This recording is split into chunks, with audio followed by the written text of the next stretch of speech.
Police, are you tracking the quorum? Addison is. Addison is. Okay. I'll mute you now for a little bit and I'll Okay, thanks. bug him. All right.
Russell, it's 6:31. We're just shy of quorum.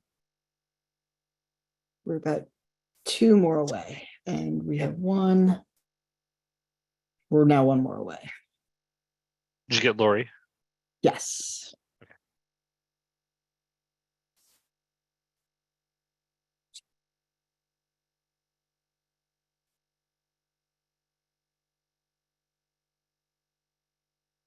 All right, now we're at quorum.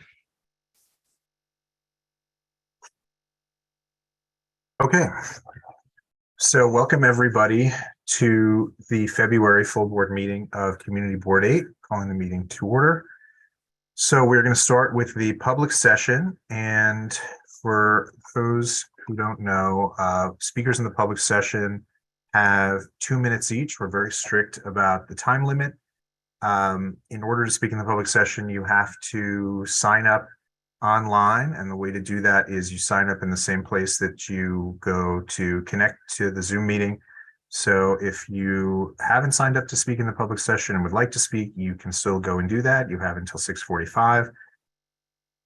And we do ask that speakers in the public session identify where they are from. It helps us to know if folks live here in the district or not. And with that, I will turn it over to Will for some additional instructions. All right, as Russell mentioned, we will go now to the public session. The way that you can help us out is if you hear your name called, we would ask that you go to the reactions icon on your screen and press the raise hand button so that we can see you at the top of our list. So if you hear your name, look for the reactions icon, press the raise hand button, and be on the lookout for a prompt asking you to confirm unmuting. I will also say that if you're calling in from the phone and you hear your name called, it is *9 to raise your hand and then *6 to unmute whenever you're called upon. If you're having problems, you can chat me or anyone on our team.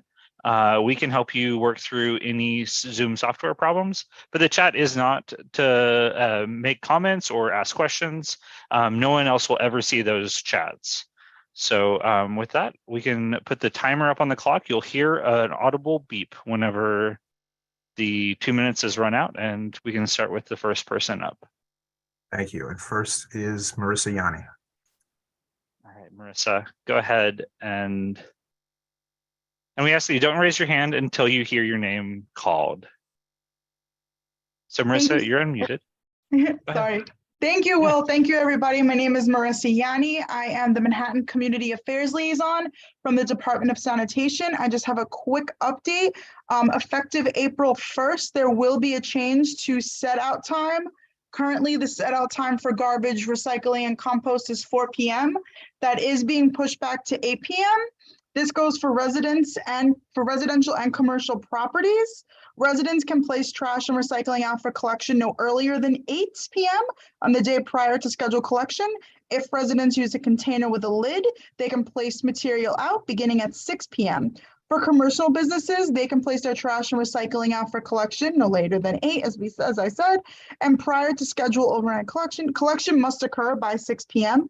If a business uses a container with a lid, they can place it out beginning in 1 hour before closing.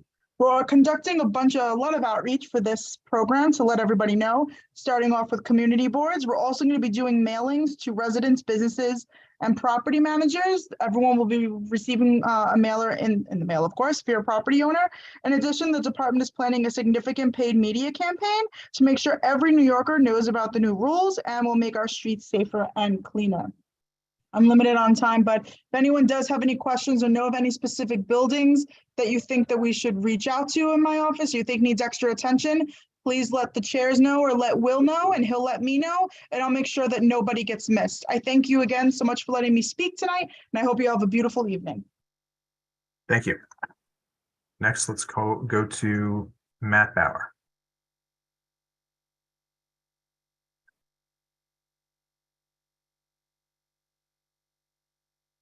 Hi, everyone.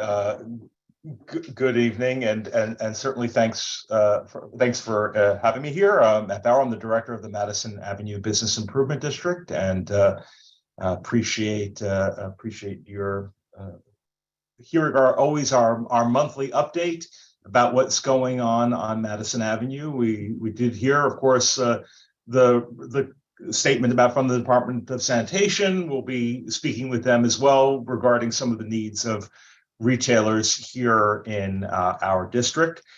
We've actually had some more openings that we can report to you.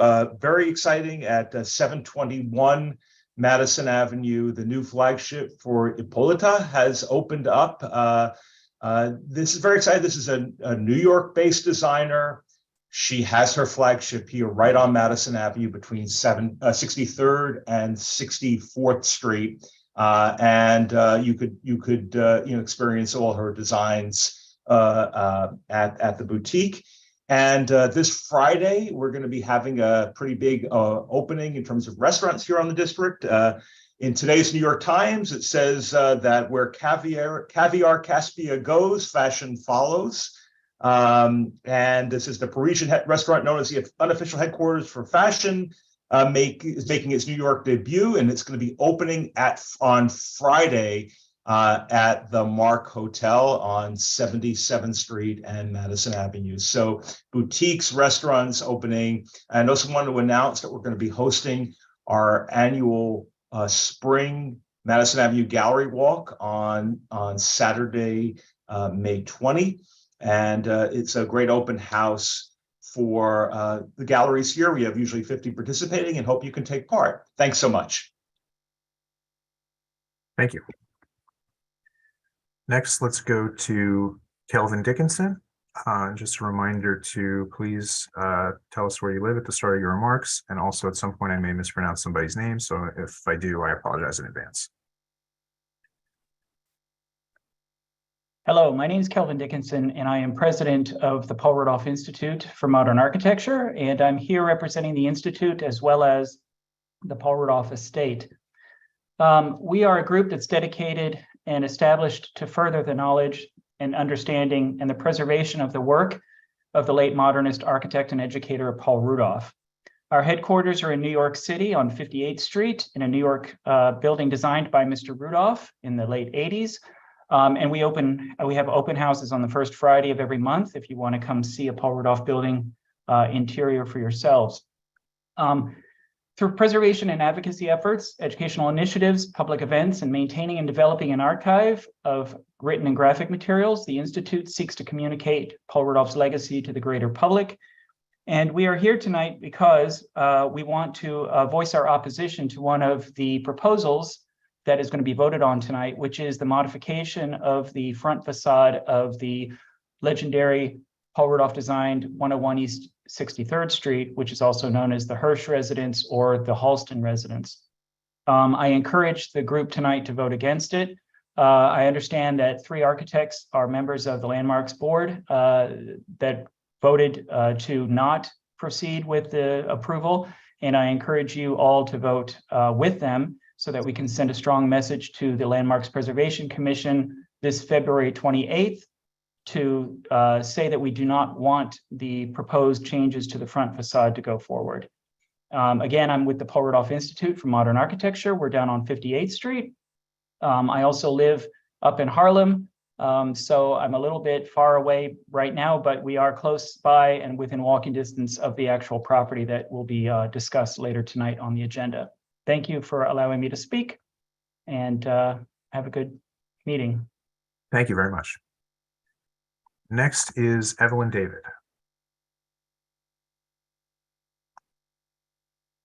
Hi, good evening. Thank you for calling on me so fast. I'm at 806 Lexington Avenue, which is basically around the corner from the CB8 offices.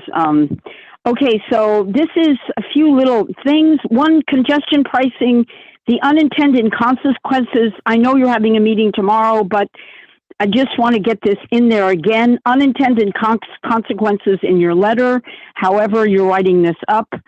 Also, renaming this zone to the Midtown Residential Zone. It is not the Downtown Financial Zone. I don't care what anybody says. The next thing is the new vision issue, and I mentioned this before. I know it hasn't come up before you. It is going to affect to CB8 dramatically as the traffic on Fifth Avenue will back up to 200th Street. That's making one lane, Fifth Avenue one lane for traffic.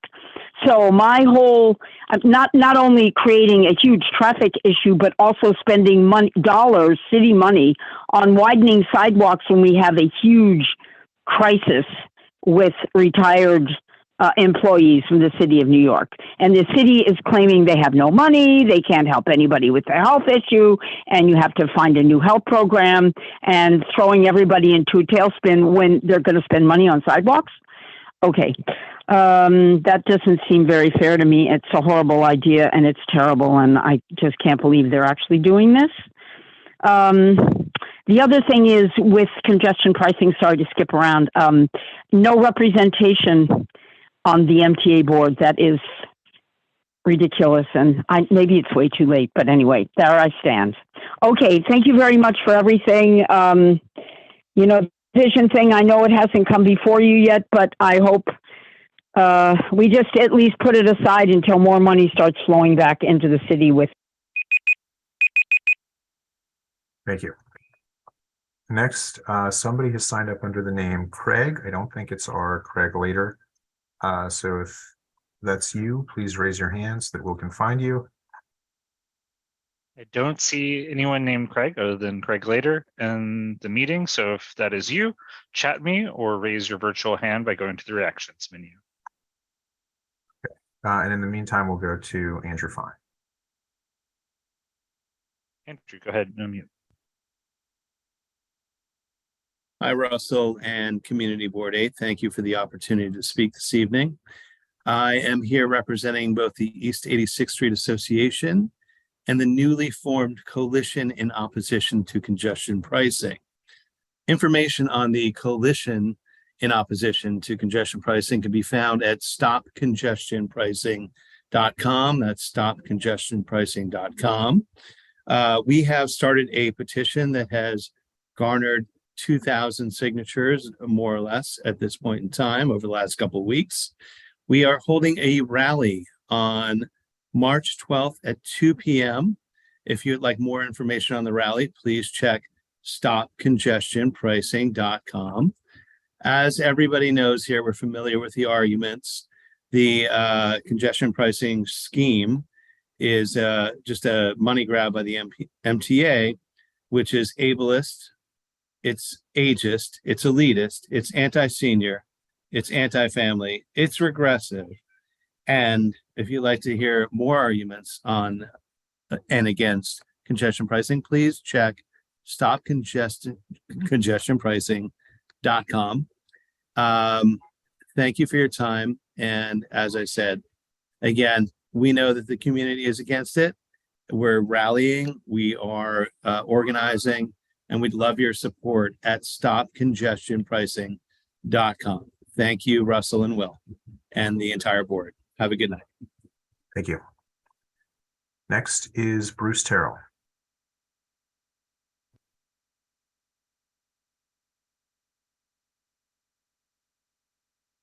Hi, I'm Bruce Terrell, and I'm here representing Redeemer Presbyterian Church East Side. Thank you for the chance to speak briefly tonight. We understand there's a resolution on the agenda regarding our as of right project on 91st Street. Now that several outstanding legal issues have been resolved, we look forward to joining an upcoming CB8 committee meeting to share a comprehensive presentation of our plan. Redeemer Presbyterian Church was founded on the Upper East Side over 30 years ago, and we've been part of the fabric of this neighborhood ever since. After years of renting space for our services and community activities, Redeemer East Side purchased a property on East 91st on the Upper East Side, where the vast majority of our congregants reside. We're now building a permanent facility to better serve our congregants and this community, we hope, for years to come. Overall, we've received encouraging responses and positive feedback from community leaders, local organizations, and neighbors, old and new. However, recent allegations have been made by our East neighbors, both to the community board and to the media, that we believe are unfair and misleading. For example, they claim our new church will make certain lot line units unlivable or uninhabitable, and that our project will also compromise their fire egress. In fact, there are no applicable laws that they've pointed to that say these units will be unlivable due to insufficient light and air. And our new building complies with all legal requirements regarding fire code and separation of buildings. And based upon our architect's review, their light well will be 6 times larger than the required minimum. We understand how this construction can be unsettling to our neighbors, and our desire is to do what we can feasibly to be a good neighbor. And we also look forward to sharing more information in an upcoming committee meeting. Thank you very much. Thank you. Next, let's go to Manny Gordon.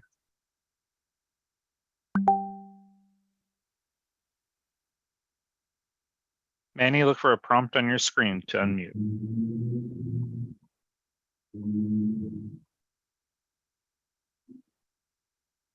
Just hit the unmute button.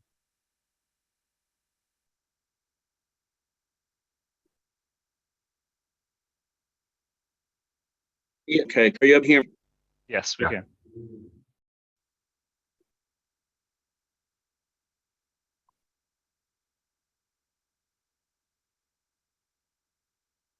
I believe he froze his. Yeah, your screen froze. I think there's a problem with your connection.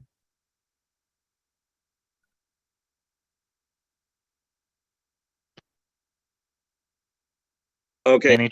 Manny, try turning off your video and maybe your audio will come through without lag.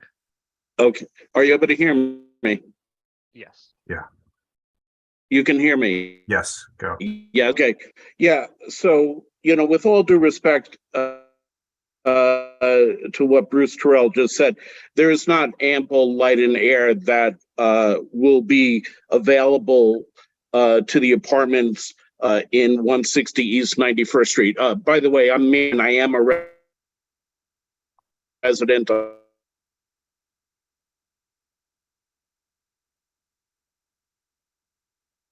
of 61st Street. You know, the Tenement House Act of 1901 was passed by the New York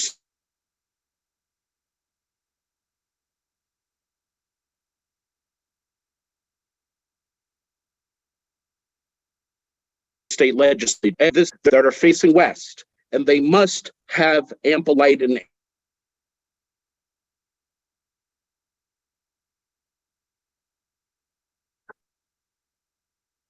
air, giving only 3 feet of space. It's nothing. Okay, I don't care what they tell you, it's nothing. Okay, so all we're asking is for 5 more feet. That's it. And that we're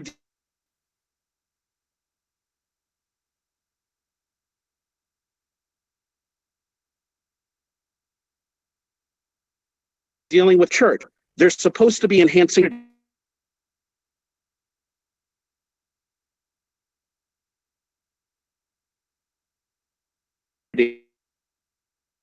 and well, we were to show compassion for your next door neighbor.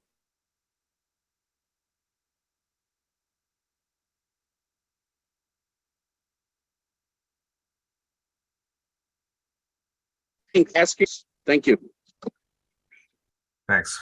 Yeah, unfortunately, cut in and out a little bit, but I think we were able to hear most of it. Next, let's go to Eileen Lee. I see somebody labeled Eileen's iPhone. Eileen's iPhone, if that is you, go ahead. Yes, hello. My name is Eileen Lay, and I live at East End Avenue and 90th Street for 30 years. My husband and I have raised 3 fine young men who also have lifelong friends from the neighborhood. I'm interested in addressing the Parks Committee or anyone that's interested in having the park available for our kids. I listened to the meeting yesterday, and a lot was brought up by the adults and pickleball, which is fantastic. Yesterday, I went down to 79th Street to hit the ball against the tennis wall. But what did I come upon? 2 fistfights.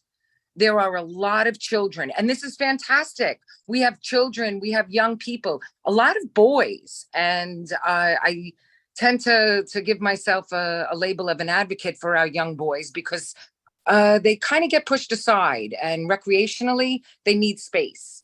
If the Parks Committee could please take a walk down, like today was a beautiful day. Anybody that lives in the neighborhood, go by the playgrounds and see, is there any supervision available? Can we get a parks group where this can be avoided? These young kids, blood was drawn. It was awful. That is not who we are as a neighborhood. And could I have some information about the asphalt green? For years, we fought. There was a pool there. We got rid of that. Our boys and girls can go and play basketball finally again. But is that not public space on a privately held entity there? And could that be explored by the Parks Committee? That would be fantastic. Thank you, Parks Committee. Thank you for anybody that's interested in our young people, especially our young boys. And how come we can't have this meeting live anymore? I think it's better. Thank you. Thank you. And if you would like to attend an upcoming meeting of the Parks and Waterfront Committee, you can find the info on our website. Let's go next to Michael Darden.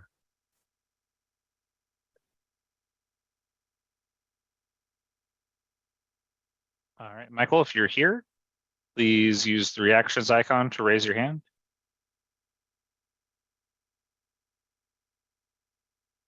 Because I'm not seeing you.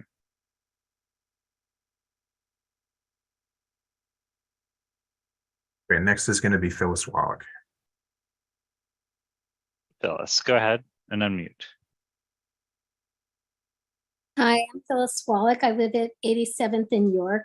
I'm an avid pickleball player, and I was one of the first students of Albert the Pickleball Doctor who got to play at Carl Shores Park. There are 1,400 of us that go to the park, and we have our own set of rules, and we are so excited that Commissioner Perez presented to the Parks Committee last week of getting 3 permanent pickleball courts. We're really excited for that. We were hoping for a few more, obviously, but we are happy to be looking forward to that and to having those permanent lines placed and rules actually posted on behalf of the Parks Committee. So we are very excited about that.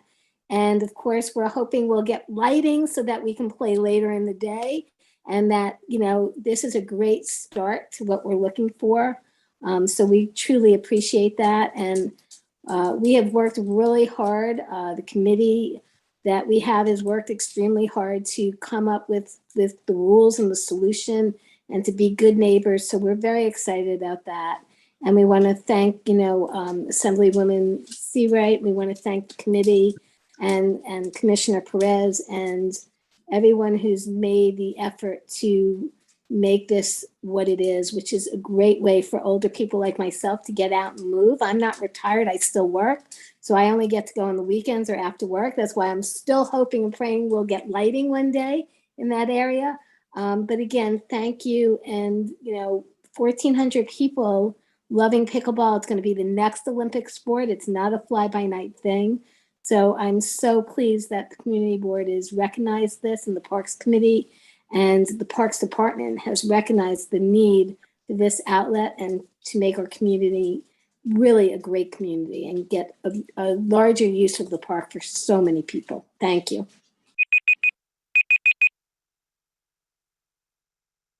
All right, next, let's go to Bradley Hershenson, please.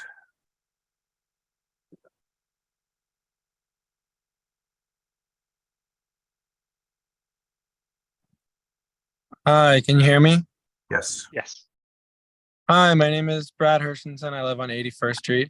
I just want to echo some of the comments that Phyllis had made about pickleball in the park, and I want to thank the co-chairs of the Parks and Waterfront Committee and Commissioner Perez for hosting a great meeting with so many players. I just want to make a friendly point that the meeting, the Parks and Waterfront Committee, some of the pickleball players didn't know that a resolution was going to be adopted at that meeting. So I just wanted to share, and if it's possible, that someone on the committee, if that resolution is being adopted by the full board, that someone make a friendly amendment to make it 4 pickleball courts instead of 3. And we can space the courts smaller together. There's about 10 to 15 feet of space between the 2 courts, or between the 3 courts right now in the park. And if we pull them together, and we can actually add 4 courts in pretty much the same space that we have right now as 3. And again, I just want to echo the comments made previously. We have so many great players in the park, and we're working with so many great officials and other folks in the community board to make this a really great space for everyone, sharing with different kinds of players, skateboarders, people that throw frisbees, and the basketball players and everything like that. But I just wanted to come on tonight and share that if it's possible for someone to make a friendly amendment to have 4 courts and the resolution instead of 3, as it takes about the same amount of space in the park as we have right now. Thank you so much. Thank you. Next, let's go to Patrick Bovelin.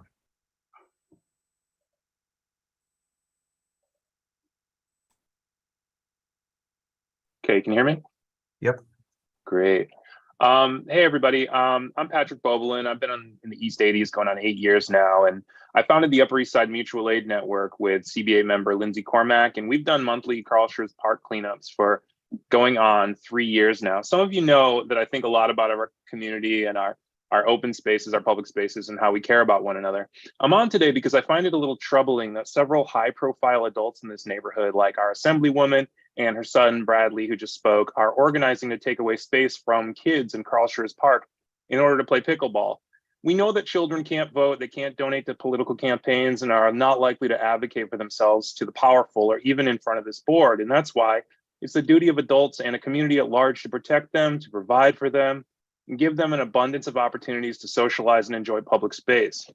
I've heard the advocacy for taking away existing park space by adults, I'd like to ask them to use their power and their organizing differently. Instead of approaching this issue from an issue of scarcity of space, why not advocate for an increase in abundance of park space? We had open streets along East End Avenue for over a year during the start of the pandemic. This is something that our City Council member Julie Menon and Assembly Member C. Wright could advocate for and get support for. Having all that extra space wouldn't impinge upon the existing space for kids and families. It would also be much safer to have adults who seem to be the chief drivers of the pickleball courts, marshaling the open streets and providing that buffer of protection for increased open space. We all want more space. We all want safer streets. We all want increased community engagement. Open streets on East End Avenue, manned with the same dogged organizing power that has threatened to change the landscape of our current Carl Schurz Park for our local youth, that would surely succeed to me. One worry I have is those people would advocate for the skating kids to move, and that would put them in the streets where, you know, year after year, far more people in the city are harmed by traffic violence than gun violence. Protecting our space for kids should be our first priority. Adult leisure practices falling lower on this list. I'm asking this board to leave the park alone, and if these adults need more space, get it through open streets. Thank you. Thank you. Next, let's go to Andy Lackman.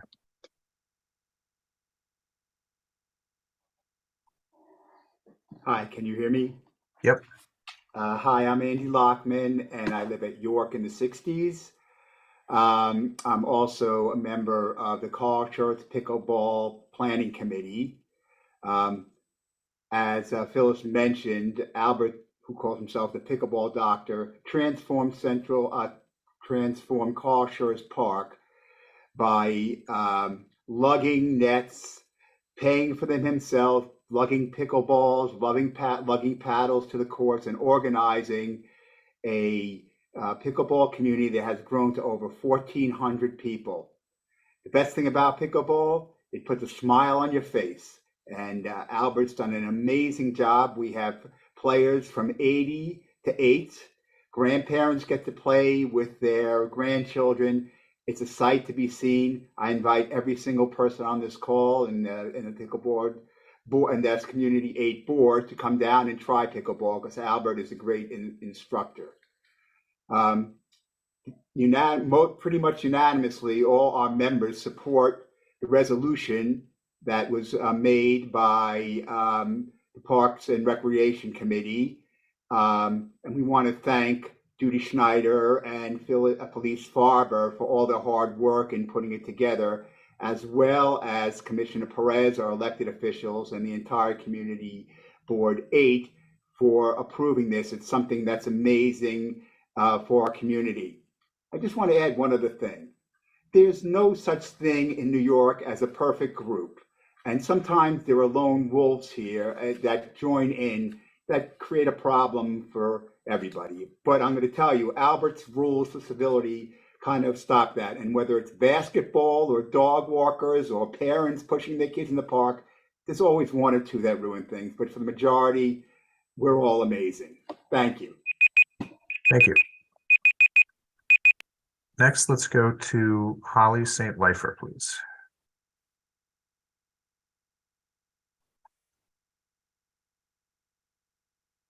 Holly, just look for the prompt on your screen to confirm unmuting. There you go. You're Hello. muted. Hi, everybody. I am also part of the Carl Schurz pickleball community, and I live on 75th between York and the river.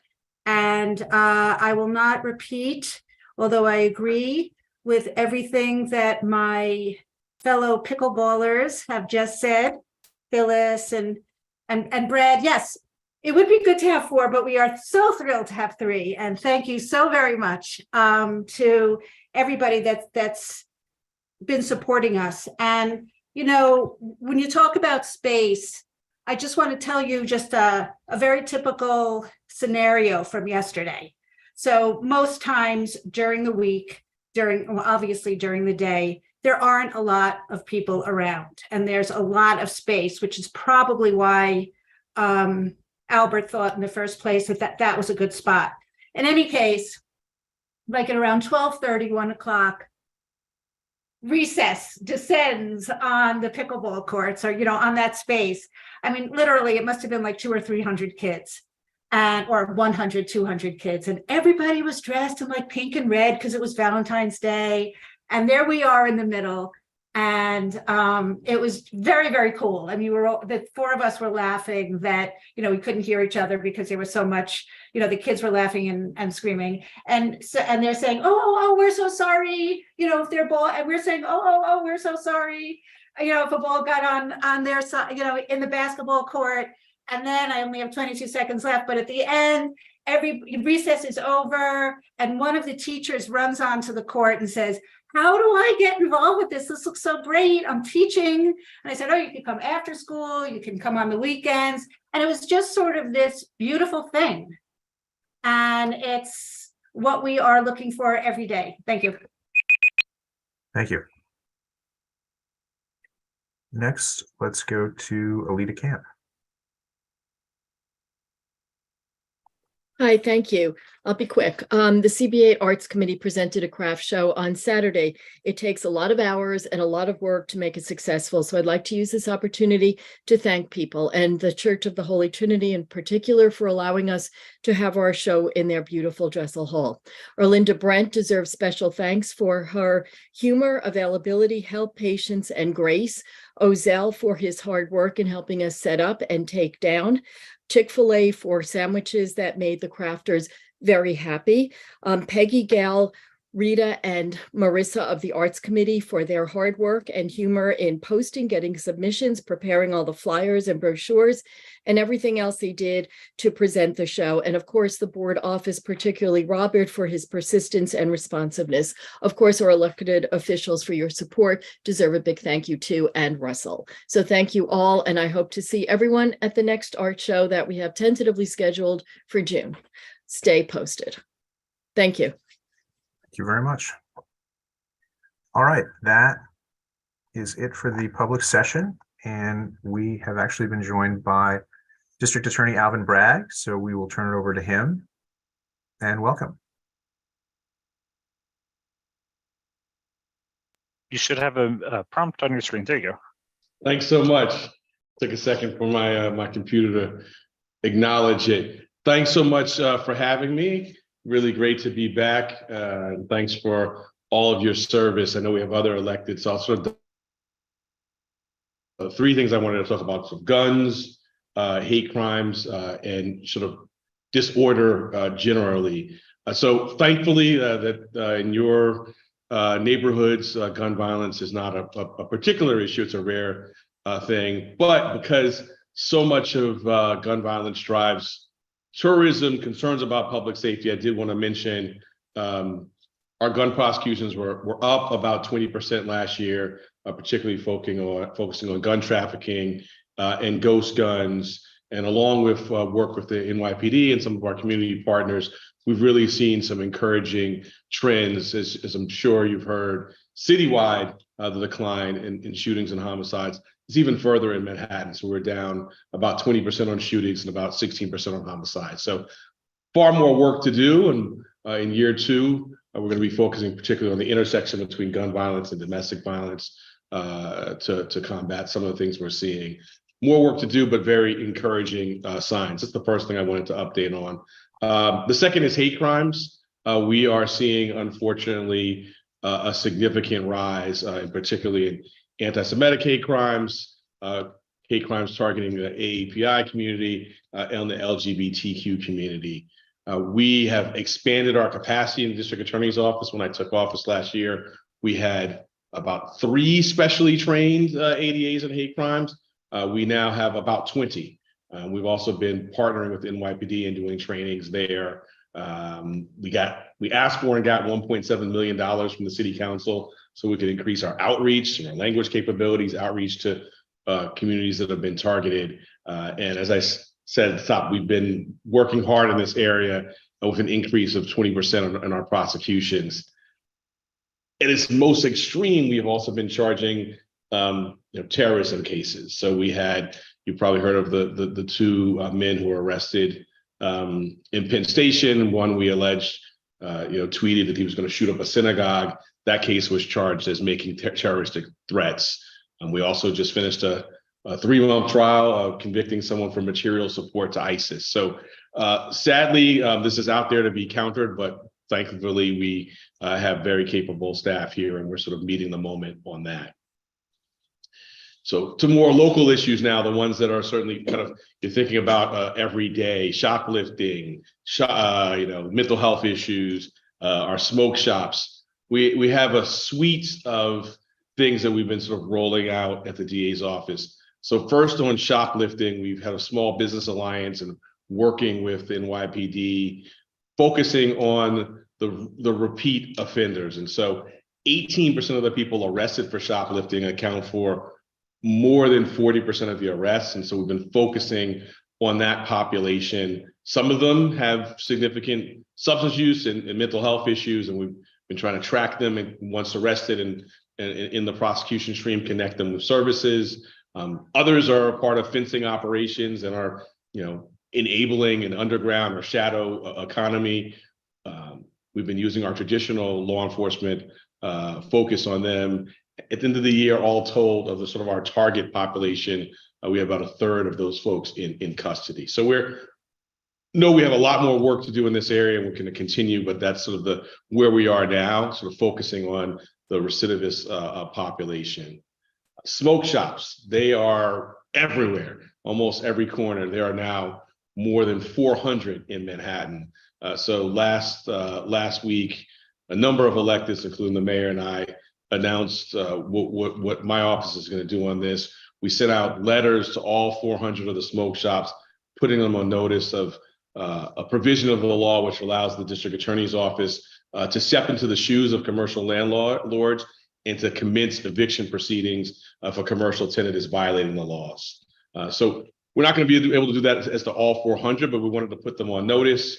And we're now kind of focusing on, in particular, if there's evidence of sales to youth, if there's evidence of, we've seen a number of them in magnets for other violence and robberies. And so we've been doing some triage, but we'll be following up on the letters we sent out, and we'll be initiating some well-targeted eviction proceedings of these commercial tenants.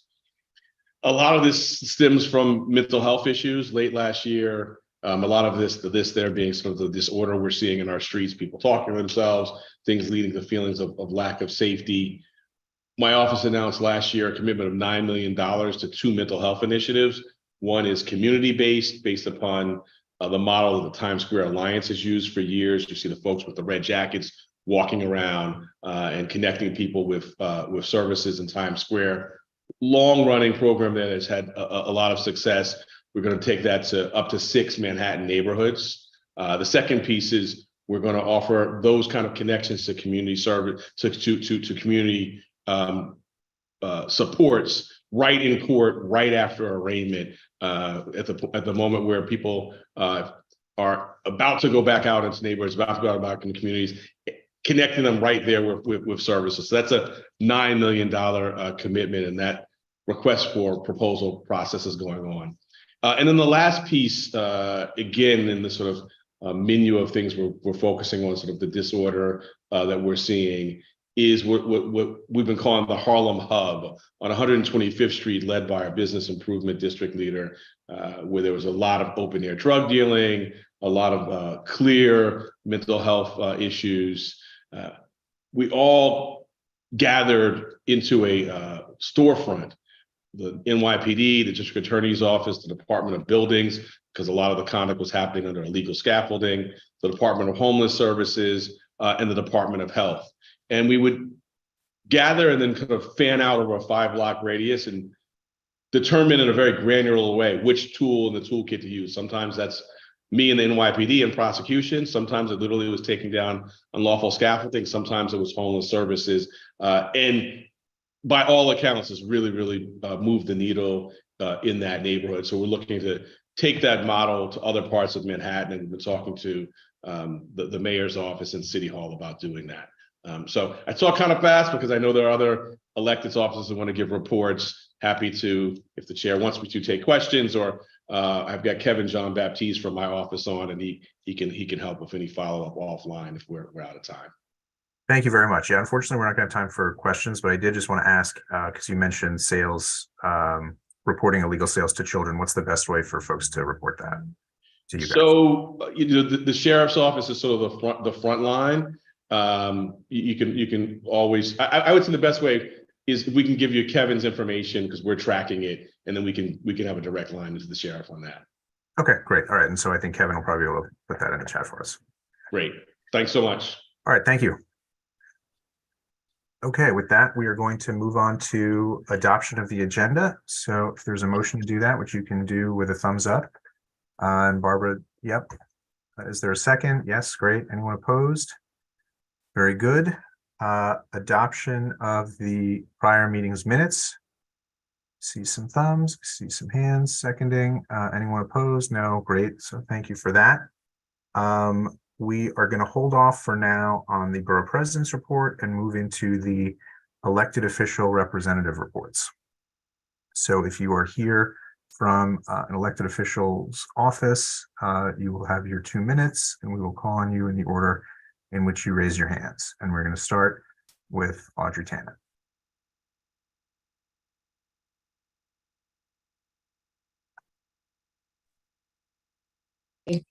Hi, everyone.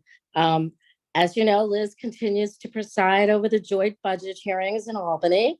Today, our mayor was there to testify and ask for more money from the city. Tomorrow will be mental health. Next week, there will be a break for President's Week. And then for the following week will be action-packed with higher education, housing, and workforce development. Please know all of these hearings are happening in person in Albany, but they are streamlined live on the Senate website. So you can certainly watch for any that you're interested in. The final budget will be figured by April 1st. And of course, we'll let everyone know when we have more information and details about that. Liz did break away for a few minutes today to join her Senate colleagues in voting no on the Judge LaSalle candidacy. So just know that the process of getting a chief judge now goes back to the beginning of the advisory group having to suggest names, the governor choosing a candidate, and then it going through the Senate Judiciary Committee. So we're back to square one on that. We're here in our district office. Don't hesitate to contact us should you need any information or assistance. Thanks. Have a good meeting. Bye-bye. Thank you. Next, let's go to Cameron Kaufman. Thank you, Russell. My name is Cameron Kaufman, and I'm the Director of Constituent Services for City Council Member Julie Menon. It's nice to see everybody here tonight, and we have a lot of updates from our office. Last week, along with DDC Commissioner Foley, Councilmember Menon revealed a new barrier featuring the artwork of PS 183 fifth graders on the long-delayed water main construction project on York Avenue between 61st and 63rd. This project started back in 2015, so 6 years before the council member even actually took office, and has experienced significant delays due to issues with Con Ed, who has to do some of the work first before DDC. We're continuing to pressure Con Ed, but in the meantime, we are very excited that this fence is now up. It looks great, and you should definitely check it out. Last week, the council member also brought Speaker Adams on a tour of Julia Richmond Education Complex to announce the $3 million in funding that the council allocated for pool and locker room upgrades there. It was a great tour, and we're really excited for the SCA to begin work on this project. I do want to address the topic that many constituents have raised in front of this community board tonight and in past meetings regarding the Redeemer Church construction project. Tomorrow, along with our colleagues, the council member is sending a letter to Redeemer reiterating the concerns of constituents and just asking for Redeemer to consider altering their plans to address those quality of life concerns. We know it's a critical issue for many constituents, and we had engaged with the DOB to come back and re-inspect the site. We know everything is in compliance, but still want to make sure that these concerns are being addressed. And finally, I just want to flag on Thursday, February 23rd, 9 a.m. at City Hall, the council members holding a rally for her healthcare pricing transparency legislation. It's groundbreaking legislation to create an Office of Healthcare Accountability in New York City. So we'll be sending out the flyer to the community board, but 9 a.m. Thursday, February 23rd at City Hall. Thank you very much and have a great evening. Thank you. Next is Jessie K. Hi, everyone. I just have a few short updates from Councilman Powers' office. Firstly, I just want to thank everyone who came out to our Unity event at the Safra Center on Monday, especially the elected officials who spoke about the work they've been doing to combat anti-Semitism, including Mayor Adams, Congressman Nadler, and Councilmember Menon. We also want to thank CB8 for their support. Russell and Craig, we saw you guys there. We also want to remind everyone that if you do need to report an anti-Semitic incident, please contact our office or really any of your elected's offices.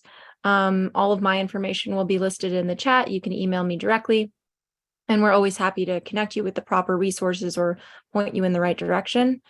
We also wanted to give a quick update on Link 5G. Our office continues to monitor the rollout of the Link 5G program, and we'll keep the community informed of any new developments, obviously.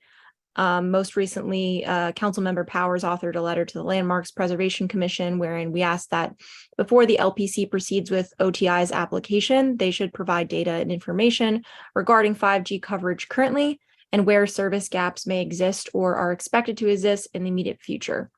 The Landmarks Preservation Commission tells us they don't have a date confirmed for their public hearing on 5G, but we'll be sure to share that with the community as soon as it becomes available. And the last thing I just wanted to remind everyone is that the City Council discretionary funding application for fiscal year 24 is now available, and those applications need to be completed by February 21st, 2023. If you have to set up a time to discuss any budget-related questions, you can reach out to our budget director, and I'm going to put her name and contact info in the chat as well. And that's all from us. Thank you. Thank you. Next, let's go to Hannah Wienerman. Hi, everyone. I'm Hannah Wienerman from Congressman Jerry Nather's office. So a few quick updates. President Biden visited the West Side Yard in our district to highlight the national importance of the Gateway Hudson Tunnel project. This is a project that Congressman Nather has championed over the past 10 years. The Gateway project will help build 2 new rail tunnels beneath the Hudson River and improve reliability for passenger trips on Amtrak and the New Jersey Transit. So Congressman Nather helped deliver the $292 million to jumpstart construction on this project through that bipartisan infrastructure law. So we're hoping that it gets underway shortly. As Jesse alluded to last month, Congressman Nather joined Councilman Powers and other East Side city and state officials in expressing concern to the New York City Landmarks Preservation Commission on the placement of 32 feet Link 5G towers in historic districts across the city. Our office has also reached out to federal agencies, including the FCC, about whether we can conduct a Section 106 of the National Historic Preservation Act review of the plan. So we reached out to the FCC. I'm waiting for an update, but once I get more information, I'm happy to report back to the board next month. And then lastly, as Jesse also said, on Monday, Congressman Nather joined local elected officials, law enforcement, and community members for a night of unity amid the surge of anti-Semitism. The event was a strong, unified message that anti-Semitism has no place in our city, and we must fight back against this unfortunate surge of anti-Semitic rhetoric and violence. Again, if you have any questions, you can email me at hannah.wienerman@mail.house.gov or call our office at 212-367-7350. Take care and have a good night. Thank you.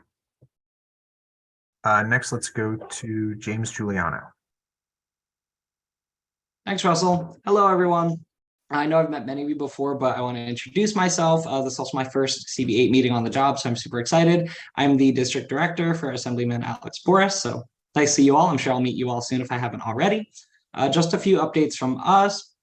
This week, we put out a statement on redistricting. Surprise, we oppose the draft map. Just go over the broad points of the assembly member statement that we put out. The draft map unnecessarily undermines communities of interest in Queens and Manhattan. There's no need for Roosevelt Island, Sutton Place, and Turtle Bay to be cut off from the rest of Manhattan in their assembly representation. And those 3 communities, as well as Astoria and Long Island City, are not better served by sharing representation. And we also made it very clear in our statement that even though it is not in our district, Roosevelt Island is part of Manhattan, because that just needs to be reiterated over and over again. Also, The Assembly members' inauguration was not this past Sunday, but the Sunday before that, so about a week and a half ago. Thank you so much to everyone from CB8 that attended. We saw so many friendly faces there. It was really a great time. You probably got a million emails and texts and stuff from me about it. And in case you didn't, I'll be putting my contact info in the Zoom as well, so you can always reach out about when we're doing stuff. And last, of course, Alex has also been very busy in Albany this past week and a half with budget hearings. I just want to draw everyone's attention to, if you want to check out on his Assembly website, he asked a few interesting lines of questioning. He asked the MTA about public safety and making sure we're spending efficiently and in a way that's going to keep us safe. Specifically on physical guardrails and making sure the cameras were functioning. And Alex also asked some great questions about cybersecurity and modernizing our court system, making sure we're not keeping track of everything with pen and paper. That's all I've got. Thank you so much. Really looking forward to working with and meeting everyone. Have a good evening. Thank you. Next, let's go to Summer Bedford. Hi, everybody. I'm Summer. I'm from Senator Serrano's office. I don't really have many updates for you tonight. I will say we had a few staff members that were able to attend the art show on Saturday, and they all said that it was incredible. So congrats to everybody that was involved with that. We have been hosting constituent hours, trying to do them weekly throughout the district. Our next constituent hours is going to be next Thursday, February 23rd. It is at the Highbridge Library in the Bronx, so a little far for you guys, but we're working right now on getting our March constituent hours out, and those should be posted on social media and in the newsletter soon. I can also update you guys next month with any upcoming constituent hours within your area. And if you have any other issues or any questions, feel free to reach out to me. I'll put my contact information down below. You can always call our office or stop by. We are on East 100th Street. Thank you. Thank you. Next, let's go to Courtney Farrisee. Good evening. My name is Courtney Farrisee, and I'm representing the Office of Assemblymember Rebecca C. Wright. It's been a productive start to the budget season in the Assembly, and the Assemblymember C. Wright today questioned Mayor Adams on the city's efforts to support people with disabilities in the city of New York, and took the opportunity to ask about REOC board vacancies on Roosevelt Island. As chair of the People with Disabilities Committee, Assemblymember C. Wright rallied with students of higher education to call for $15 million in an investment and to make the Tuition Assistance Program TAP available for students with disabilities. This week, there were meetings and rallies around advocates strategizing around the proposal for an 8.5% cost of living adjustment and direct support wage enhancement for nonprofits providing essential care. Tomorrow, she'll question the commissioner of OPWDD at our joint budget hearing on mental health. We'll welcome, we will keep you updated on the budget next month. As the Independent Redistricting Commission is in the process of redrawing the Assembly district boundaries, Assemblymember C. Wright delivered testimony to the commission to keep Roosevelt Island and parts of the Upper East Side in Manhattan Assembly districts. Thank you for hearing from me, and please consider our office a resource. Thank you. Next, let's go to Tiffany Brown.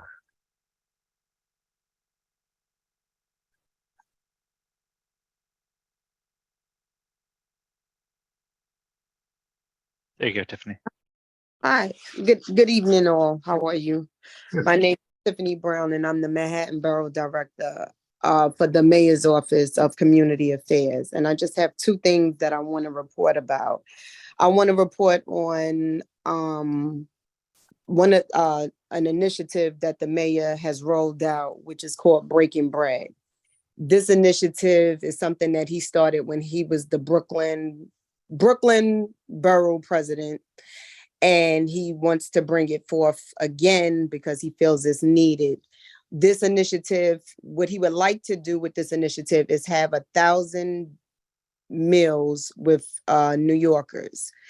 Each meal, he wants to sit down and break bread with them. Each dinner would host 10 to 12 New Yorkers, and the main focus is to come up with some solutions for hate crime, for the hate crimes that have been taking place. So I encourage anyone, I have put the information in the chat, which is in www.nyc.gov/breaking bread. I encourage everyone to please share with your contacts and register if you would like to be a part of this initiative, and if you would like to be a part of having dinner, sitting down and having an open dialogue with the mayor about what's going on.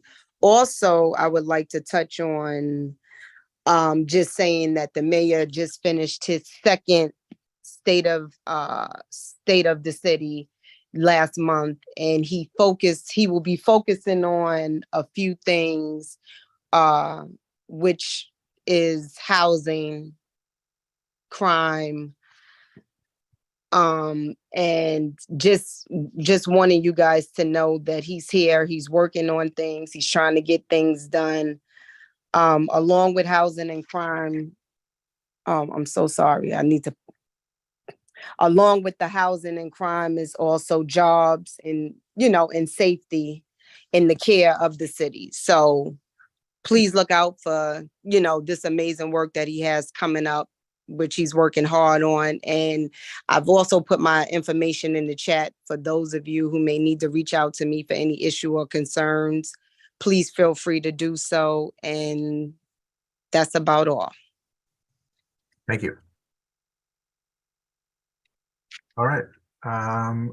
With that, we will move to the chair's report. So I will be brief and say, first of all, just want to echo what Alita said, and thank everybody for coming to the craft show that we had over the weekend. Really appreciate all of the members of the community who came out.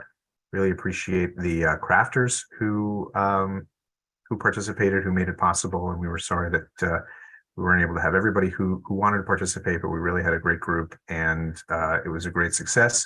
And so I want to thank Alita and the rest of the committee for all their hard work, and also the staff of the board for helping to put all that together. Just a reminder, first of all, hopefully everybody will try to be brief. We've had some pretty good success lately in trying to keep the meeting short. So please do endeavor to be pithy in your comments and not repeat what others have said. As ever, we should all be civil to one another. And I will just remind everybody that it is always in order to make a motion to take unanimous items together. And with that, I will turn it over to Will for the district manager's report. Oh, sorry, one last thing. I want to remind everybody, well, I want to thank everybody who testified at the redistricting hearing that took place on February 7th. And just a reminder that if you want to submit comments in writing on the assembly redistricting, it's still possible to do that. You have until at least March 1st to do that, because there's still hearings going on up until that point. So the more comments we get in from folks on the east side about the problems with the current maps, the better and the more of an impact we'll have. And of course, it's also possible to go to some of the other hearings that are coming up, whether in person or remotely, and testify there if you weren't able to make it to the Manhattan hearing. So with that, I will turn it over to Will for his report. Thank you, Russell. I will echo everyone else's sentiments and congratulate the Arts Committee and everybody who was involved in the craft fair this last weekend. It looked like it was a great success. I'll note that our office is closed on Monday for President's Day. And I want to introduce our newest staff member, Kevin, who joined us last month, and he is here in the meeting. He can wave at everybody. If you need anything and the committees that he is the liaison to, please feel free to reach out to him. And other than that, I would just encourage people to sign up for our newsletter to stay involved, and I'll hand it back over to Russell for the rest of the meeting. Thank you. All right, well, let's go to our committee reports. And so we will start with the Parks and Waterfront Committee and Felice and Judy.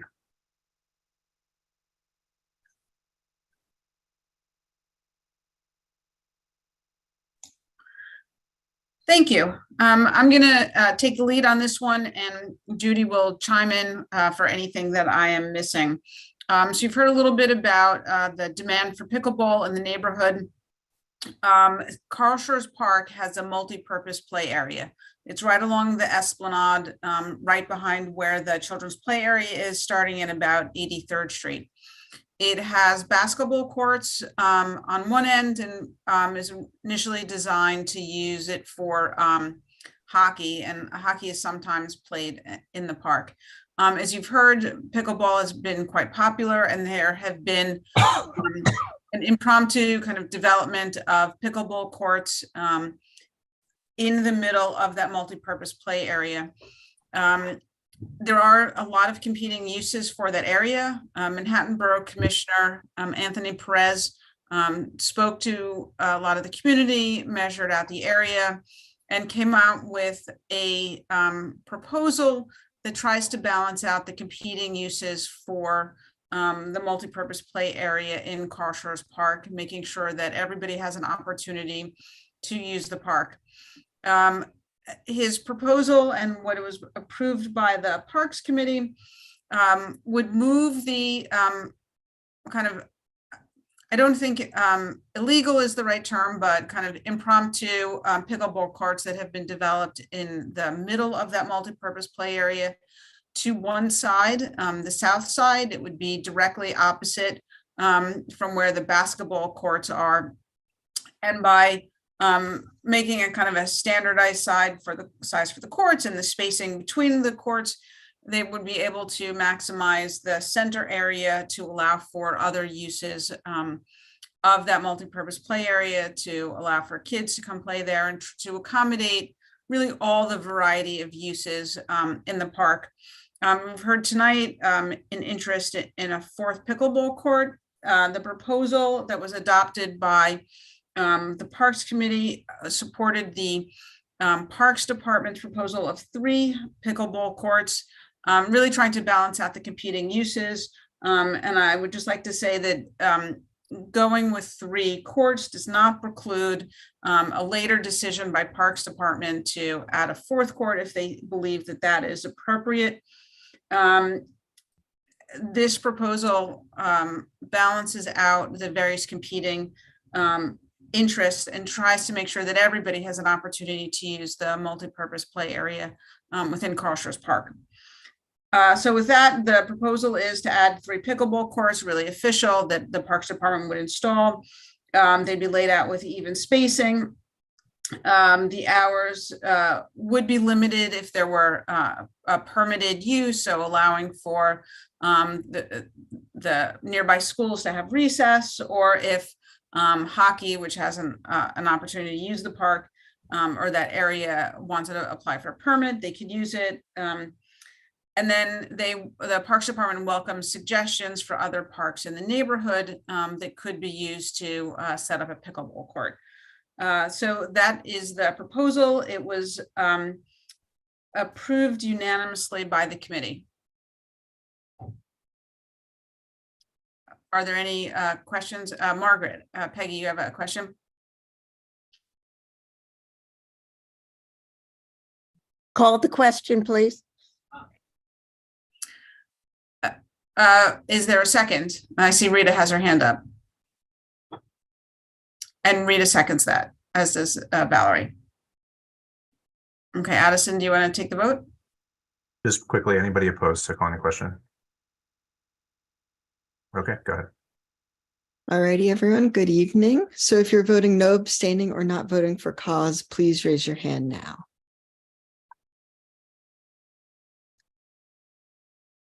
Okay, Carolina.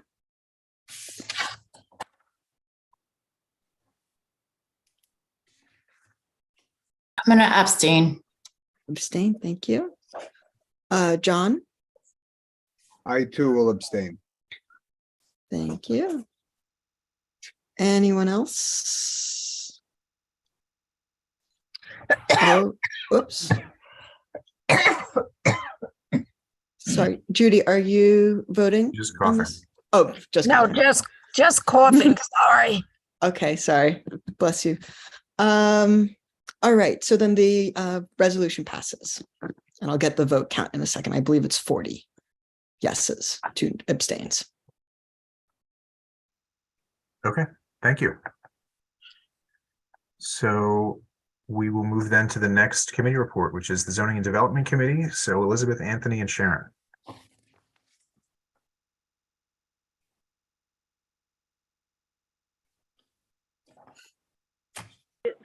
We just had that one resolution about the air shaft between the church, and obviously we do not take, we're not judges and juries, and we don't decide. But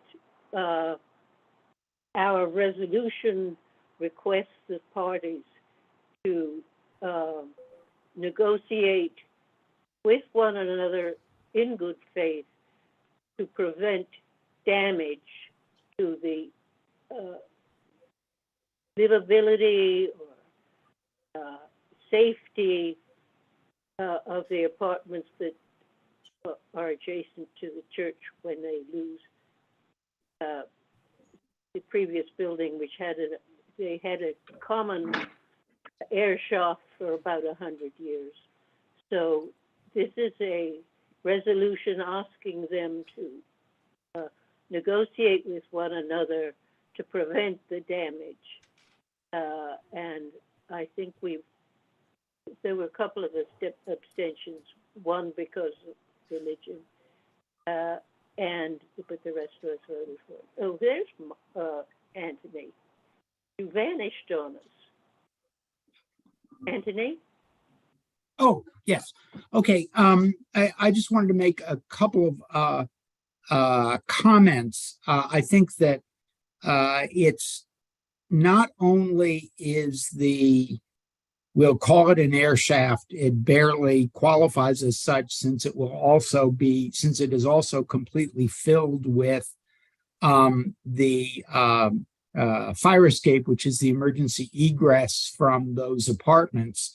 But beyond that, one thing that's important, I think, to bear in mind when we're trying two things. One thing that's important to bear in mind when we are considering this is that the new building that the church is putting up is much taller than the previous structure, which has been demolished.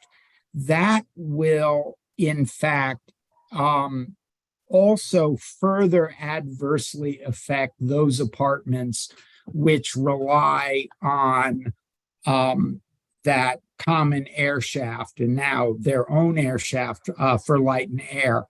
And while it appears that there is no legal reason why the church should be compelled to frankly be a better neighbor, part of being a neighbor is being a good neighbor. Thank you. Michelle?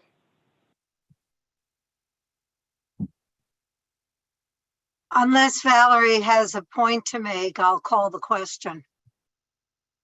Valerie does want to make a point, so I'll withhold. Thank you, Michelle. I just had a question. Mr. Terrell came here saying that he wanted to make a presentation before the board or at the meeting. I didn't really understand why that had to wait for today.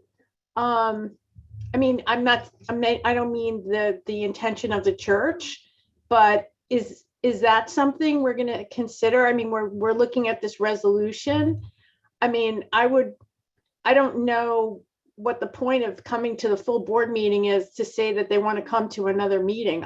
Can somebody just explain as a point of information? They were invited to the meeting and accepted.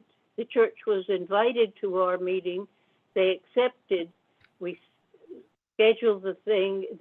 The neighbors then accepted, and then the church found they couldn't come, and we went ahead with it because apparently the neighbors were concerned that construction would continue and the issue would become moot.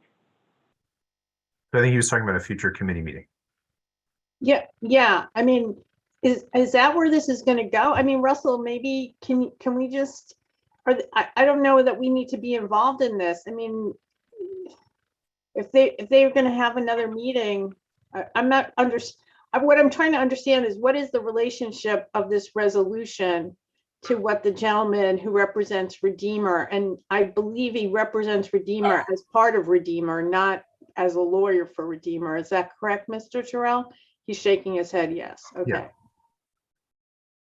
So I mean, I think, ultimately this is an as of right project. And so, that sort of frames the background of all of this.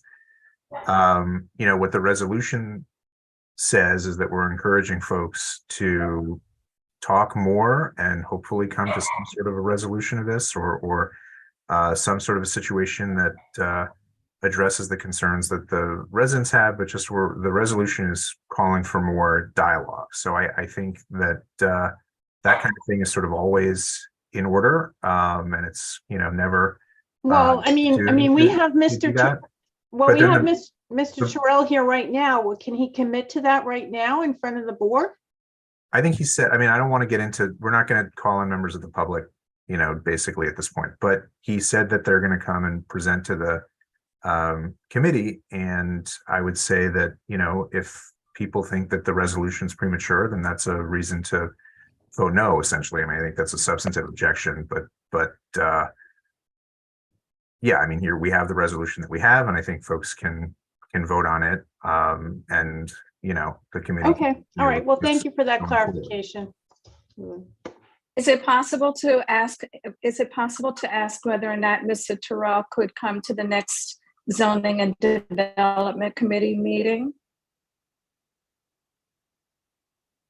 Which would be held, late March. Yeah, I mean, I think let's just do that offline.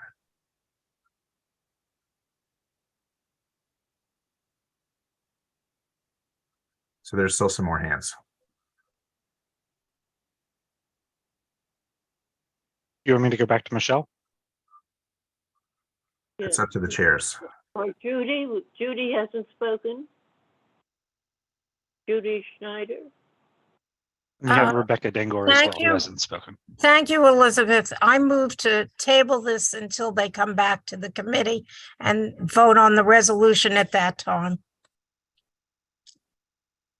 Despite the fact that they're concerned that it will become moot because of construction? Has construction already started, Elizabeth? Yes, it has. Yes. Oh, then I withdraw the motion. Thank you, Judy. Thank you. Elizabeth, if I could just interrupt briefly. Okay. The resolution before us only proposes that the parties involved, the church and the neighboring building, speak to each other to try and resolve their differences. I think that kind of motion, asking people to be good neighbors, as I repeat myself, I apologize, Russell, is always in order and something that we could clearly vote on. And speaking as an individual board member, not as co-chair, I think it's something that we could very easily support as a board. We are not preventing Mr. Terrell and the church from coming to tell us what they're doing. We're always interested. This is now as board co-chair. We're always interested in hearing about new developments. Too frequently, we don't get any kind of notice as to what people are doing. But the fact of the matter is that what we are asking for in the resolution passed by the committee is just that the parties continue speaking to try and resolve what is clearly a dispute. Thanks. Thanks, Elizabeth. Okay, Rita Popper and then Alita Camp. Yeah, Rebecca has her hand up too. You've skipped Rebecca a couple of times. Correct me if I'm wrong. Wasn't one of the good neighbor, as Anthony just alluded to, was getting the fire department involved and whether the air shaft was safe. Nobody seemed to have gotten that. And am I incorrect in saying that that is part of the that one of the sticking points? Well, Rita, the New York Post had an article about this today, and the fire department deferred to the Department of Buildings about that issue. Okay, thank you. Alida? Oh, Anthony, I'm sorry. No, Anthony still got his You hand. want- No, my Yeah, hand Rebecca is, too. my hand, I should take it down, sorry. And Rebecca was first. Rebecca Dangor is first. Yeah, I have a friendly amendment, and if accepted, I'd just like to speak to it for 1 second. I would add a clause that acknowledges we had a commitment, tonight from Mr. Terrell that these conversations will take place, and maybe because of the time sensitivity, we add, therefore, be it further results or something that we expect a conversation to happen within the next month, or just some, acknowledging the commitment we learned tonight, and then making sure it happens in a timely manner. And if that's accepted, I just have one comment. I thought the commitment was to come back to the committee, was to give a presentation to the committee. Right. But you're right, Russell, but I like the commitment to dialogue that in fact is contained within Rebecca's friendly amendment. They didn't come to the meeting you had, right? So No, they did not. And they said it was because of certain legal issues, which apparently have been resolved. At least that's what Mr. Terrell said. He's nodding. So I think, look, as far as I'm concerned, the friendly amendment you offer is perfectly appropriate. It may go beyond what Mr. Terrell was promising. As Russell pointed out, he was promising to show up at our meeting, but not necessarily to have further conversations with his neighbors, aggrieved or otherwise. And so I don't know. So Elizabeth, look, what do you think? as I understand the friendly amendment then, because I don't think we can, I don't think we should amend it to reflect a commitment that wasn't made, but I think if we wanted to more specifically, be more specific in the resolution about the timeline of what we're asking for, that's something I think that would be in order, if that's kind of the idea. Well, that's circling back then to my suggestion that we get a commitment from Mr. Terrell to attend the next Zoning and Development Committee meeting. I mean, are we circling back to that? I mean, we're not, at this point, we're sort of past the point where we have, the public, we're just talking among the board members at this point. So I don't want to get into, we're not going to unmute a member of the public at this point. So, yeah, I mean, No, I certainly something we can ask understand for. your concern. I understand your concern. What I don't understand is if, first of all, I do support Rebecca's friendly amendment. And my understanding of the amendment, it's based on it's unfair to say applicant, but asking Redeemer Presbyterian Church to attend the next Zoning and Development Committee meeting. Is that the essence of Rebecca Dangor's? We don't need a resolution to ask them to come to a meeting. I mean, that's the other thing I'll add. It's just. Is that her friendly amendment? that is essentially my friendly amendment to be. And that's what I would whatever support. language you want. And it's so, Yeah, I guess then if you're accepting it, this is just me responding, to the concern about, do we need this resolution? Is it timely, et cetera, et cetera. To me, it just makes sense to ask for specificity and kind of use whatever we can to be a little bit more specific. You know, I agree with everything Anthony and everyone else said about encouraging dialogue, but let's add more be direct. specificity in terms of the timing. That's fine. Yeah. Yeah, I think that's fine. And actually, we did hear from Mr. Terrell in the chat that that they are endeavoring to meet as soon as possible. So I think that's that. So do you guys accept the friendly amendment? It sounds like. Yes. Yes. Okay. And we're going to spell out. We want what it's saying within the next month is essentially what the proposal was. Yes. Fine. Okay. Okay, you have some more hands up. I guess you had called on Alita and then deferred to Rebecca. Thank you. I'd also like to make a friendly amendment, which is to engage a mediator who is a non-neutral person and can help bridge gaps by helping parties achieve what their real interests are and not have a contentious whole feet dug in, heels dug in kind of approach. And so I don't know if it's an amendment or a suggestion or something, but as a mediator, I think it is enormously helpful to have a neutral person there who can, again, bridge gaps and facilitate conversation. That's it. Thank you, Alita. I think maybe that goes somewhat beyond the scope of our original amendment. It's a great suggestion and might be something that we discuss more fully when Mr. Terrell and the church come before us. Fair enough. Unless, of course, they've magically reached some solution before then. Okay, I guess, Michelle, are you still holding for the same issue? Yes. You still have okay, Adam. so Adam. Let's get Adam, yeah. This is just as much a question as it is a comment, but I continue to be befuddled as to why a as of right development in which the deficiency lies on the property that is going to be impaired, why that dispute between two parties concerning an as of right development, why that has to be taken up again at our committee. I don't understand that.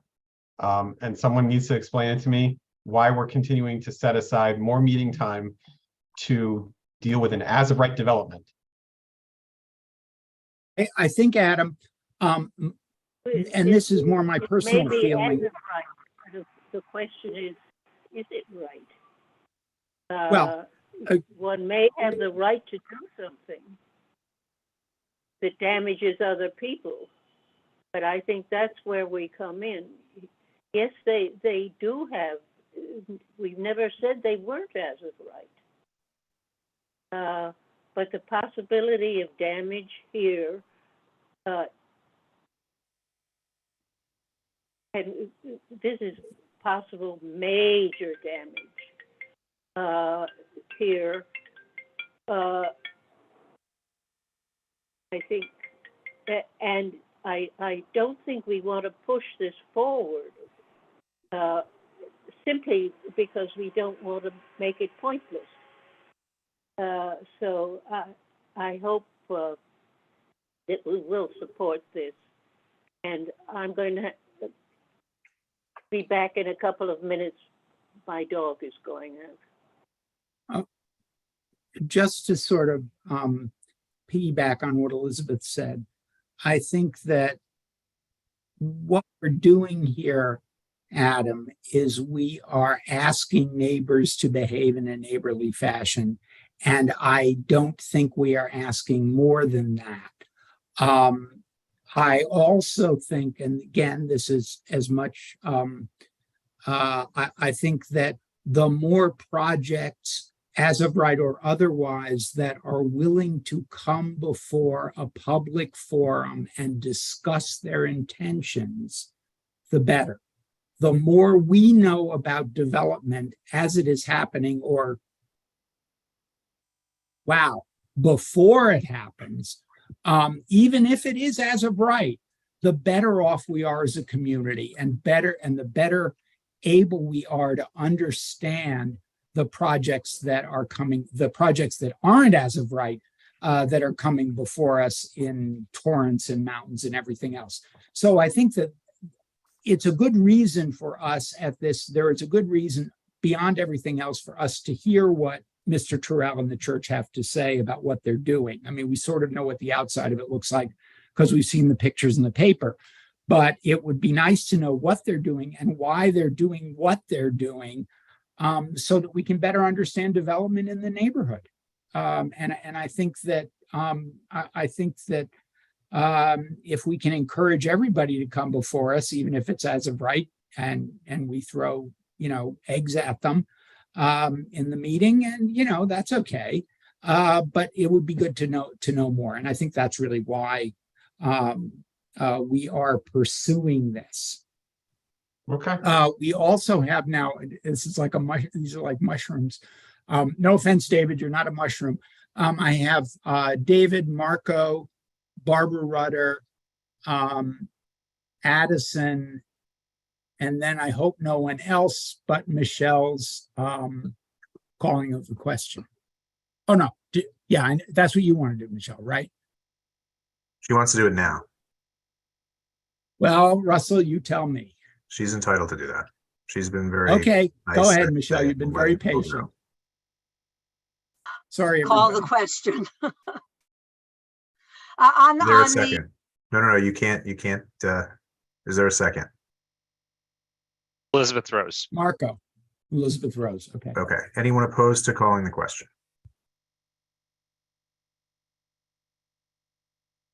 All the hands went down. It's time. I lowered all the hands, but so if you are opposed to all the right. question, now raise your hand. Thanks, Will.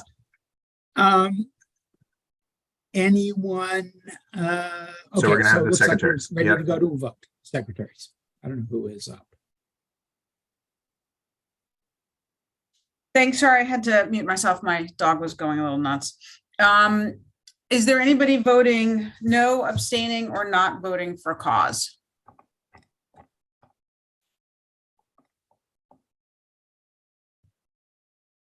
Okay, I don't see any hands. Hearing no objections, this is unanimously approved. Great. Thank you, Felice. One scheduling Thank note. you very much. Northwell Lenox Hill is coming before the Zoning and Development Committee this month. They're going to be presenting their, unless they're chickening out again, Will. No, they're with us? To the best of my knowledge, everything is okay. Going on. They're coming before us to present their revised plan. We haven't seen, no one has seen anything really for the last now almost, it'll be almost exactly 3 years. And so it will be an event that might be well worth large attendance. Thank you. All right. Thank you all. We're going to go next to the Landmarks Committee and David and Jane.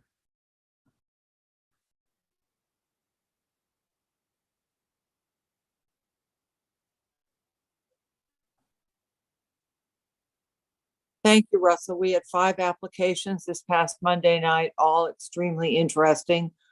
I handled 3 of them. David handled 2. I took the first 2 and then the 5th. So the first one was 980 Madison Avenue, the Metropolitan Museum Historic District, an apartment building at 79th Street and 5th Avenue that wants to utilize its rear yard for a gym. There was a split vote on this, so as a committee, we really did not take a position. The reason it was very complicated, I did add 4 drawings so you could see the U-shaped configuration. The presentation, as I think David will agree, was not the best we've ever seen. It was one of the worst, very hard to follow. But in essence, the main part of this gym, which will be 15 feet by 15 feet, will be partially below grade, partially above grade. And there was concern about the 9-foot high wall surrounding the gym, which will impact the neighboring apartment buildings. Also that it will have a skylight or sky wall over it. And the applicant does not plan to put a covering on that skylight.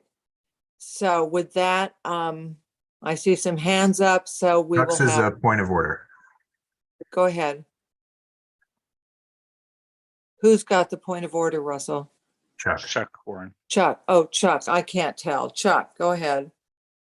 Yeah, the point of order I'm raising is that this was a motion to approve that was tied, and so there is no motion on the floor. It says Yes. disapproval. It's not Oh, a. I know, we it's need not to a- have a resolution. I'm It's sorry. not a Chuck. disapproval. So basically, we're starting all over. There's no motion on the floor, and we're just going to talk about it, and someone will have to make a motion to get. Well, I thought the public member broke the tie.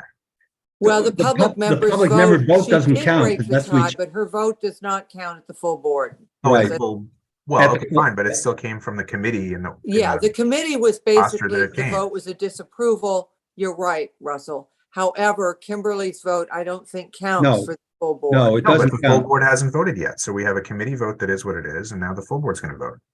Okay, That's well- what I'm making. It said resolution disapproval is not a resolution disapproval. There's no It is, resolution. but it is, because in on the the committee, floor. there were enough votes in the committee. No, to it isn't. approve it. It isn't. The vote in the committee is 5-4. It doesn't count, though. It doesn't count. That's the point. It counts in the committee. Well, it let's can't- just It hear what can't you pass have. in the committee because our rules, until we amend our rules, their vote doesn't count. It's put there. It's not just doesn't count in the full board, it doesn't count in the committee. One of the things we're going to take up in our rules committee is to see whether it does count or not. I think it should, but it doesn't right now. That's the point. I thought Can you public make a members- resolution?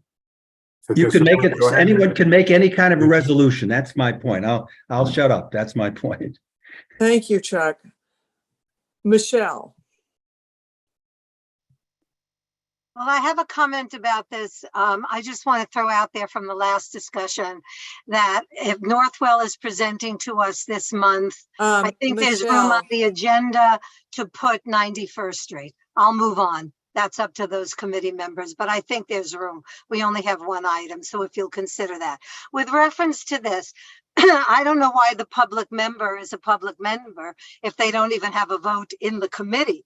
Then I don't see what the point is. I understand if that was a tiebreaker at the full board, that maybe that doesn't hold, but in the committee, then they have no reason to even be there if their vote isn't counted in the committee. But all right, having said that, at first it was an even vote with an approval. There was a no vote, and that's why we ended up with a resolution on a disapproval. Now, let me just say this. This is a very awkward bit of construction. Jane says that the office is going to put visuals up, so I hope that's the case, because otherwise you will never picture it. Also note that 3 feet of this extension actually goes past the adjoining building. Now, I don't see why any bit of construction would have the right to do that, to interfere with the adjoining building. That adjoining building also has windows on the level on which part of this concrete wall would infringe. And they are doing an enormous amount of construction, development, reconfiguration at great expense to get a 15-foot by 15-foot exercise room. If you put your measurement caps on, you know that's really a big production for nothing. So I would strongly, with the infringement of the other building, with a concrete wall, which is unsightly, the fact that not doing this creates no particular hardship for the applicant who's proposing it. The end isn't very worthwhile. All that, and considering that however way you want to slice it, if it's a valid vote or not, the majority of the people in the committee were in opposition to this. I urge you all to oppose it and we don't have a resolution on the floor. Let me break in here. So the bylaws say public members should be entitled to vote only in committee meetings of the committee to which the public member has been appointed, and their vote shall be recorded separately as public member votes. So to me, that means that they do get to vote and that their vote counts. I mean, I don't think there's sort of non-counting voting. Okay, So I think we so should if that's consider the this as case, we have a disapproval resolution. Yeah, If that's the case, we have a resolution on the floor, correct? correct. Okay, so it's a disapproval, and I urge all of you to support the disapproval. Thank you, Thank you. Michelle. Elizabeth Rose. And Rebecca Dengor has a point of order in a second. Oh, And actually, Alita Camp had her hand up next, and then Marco, and then Elizabeth Rose. well, I don't know what I'd do without you, Will. Let's go to Alita then. Thank you. All right. Thank you. I just wanted to point out that I was opposed because it's a large space of light that will be emitted without any provision for a screen at night. And that seemed wrong in a historic area, as well as the concrete, as Michelle pointed out, coming up and blocking the space that is shared in a sense among people who use or have rear yard space back there. Thank you. Marco, were you next? Was Marco next, Will? Well, I think we should do the point of order first. Oh, it's hard for me to tell what's a point of order. No, Okay, there's- thank yeah, you, no, Rebecca. no, I think, I mean, I agree with Chuck, and I think the fact that it states that the votes are counted separately, I think why don't we just get rid of the issue when someone make a new motion to either disapprove or approve. the proposal. Rebecca, I think that Russell clarified that issue for us by reading from the bylaws. And I disagree with the fact that that counts for a tie-breaking vote since they're counted separately. But then what is I mean, I don't want to get into a long discussion about this, but then what is the point? I mean, there's no such thing as a vote that doesn't count. And why would you have, I mean, it's not like two houses of the committee, like the public member house and the regular member house. Their votes count, you're just recording it separately. Anyway, that's how I read it. So we should just. So we've still got the disapproval motion on the floor. Who is next, Will? You have Marco and then Elizabeth Rose. Okay, Marco. Marco, and by the way, I want to apologize for not mentioning you as an architect the other night. Thank you. I would like to speak and to put a substitute motion to avoid any conflict. And then the substitute motion is to approve. And if somebody second, I can speak. Otherwise, I'm going to stop. You got Addison. Is anybody second? Addison seconds. Okay, thank you. I support this application because this proposed gym is located in the rear part of the building at the cellar level, and it is not visible from any street views. The perimeter of the wall of this gym rises approximately 9 feet high above ground level. On the other hand, this building is located within the R10 district, which allows to build 100% on the corner lot with a minimum base height wall of 60 feet for the base, and the applicant is proposing 9 feet height wall. Therefore, this proposal is as a right of development. Thank you. Will, who is next? Elizabeth Rose and then Addison. Thank you. Elizabeth? I want to thank Marco for answering the question that I had about both square footage and FAR and zoning rights in this case. And I would like to urge the Landmarks Committee, while I know you are not voting on zoning, to always at least ask the question. When you have the applicants there, it takes no time to ask the questions about available FAR and zoning. So assuming Marco is correct in his information and this is an as of right situation, I will support Marco's proposed substitute resolution. Thank you, Elizabeth. Who is next? Will? Addison and then Anthony. I'm going to call the question. I think there's some raised hands, so I think we should hear from a few others. Thank you, though, Addison. Okay. Was Anthony next? Yes, Anthony and then Ed Hartzog. Thank you. I was late because of another meeting. However, I would have and will vote against this. And in sort of partial answer, not strictly speaking, my place is just a committee member. to Elizabeth's comment. We are concerned with whether or not we are interested in whether or not proposals that come before landmarks violate zoning. What we are more concerned with is whether or not proposals which come before us are appropriate in a landmark district. And one of the most sensitive aspects of our city, and I feel like a broken record now, is the notion of shared space.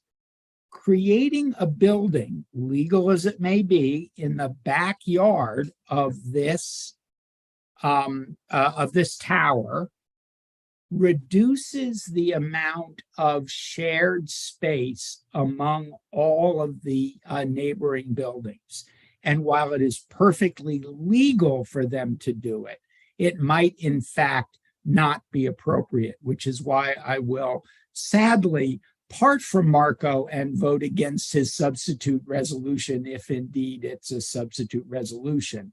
Although, just adding just 2 more cents, I would agree with Russell that the resolution passed by the committee for disapproval with the deciding vote cast by the public member is in fact the legitimate resolution. As Russell pointed out, I have public members if their votes don't count. Thank you. Thank you, We do have a Anthony. substitute motion that was made in full order, even consistent with that. Ed, you're next. Thank you, Jane. I'll be very, very quick. That was what Anthony just said was the reason why I was chiming in. I agree. Just pure logic of the fact that why would you be a public member? Spend time and give them the right to vote if it didn't count. I agree wholeheartedly with Russell. And if it's not explicitly stated in the bylaws, then I would, respectfully suggest that when they take that issue up, that they make the language clear. Although I think what Russell read is clear enough. That was it. Although I am a little undecided. So for those of you who objecting to me abstaining so much, I just might on this because I'm not sure. Anyway, thanks. Thank you. I think, is David Halpern next? Yes.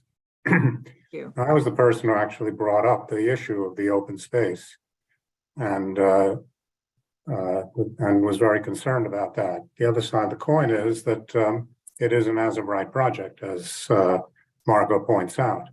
In all deference to Michelle, she made it sound as if this building crosses the lot line. It does not cross the lot line. It overlaps on the lot line by 3 feet. Doesn't block windows, doesn't do anything quite as terrible as Michelle has pointed out. The other side of the coin is, the more I thought about it, the more I decided that from the point of view of appropriateness, I think they could have done better. There's no reason why they couldn't have depressed the floor and perhaps even reduced the 12 feet to 10 feet. And by the time they did that, they'd be pretty close to doing something that was appropriate in the sense that it pretty much would keep the openness of that area. So I am now going to vote not with Marco, but against Marco. It's not up to us to design.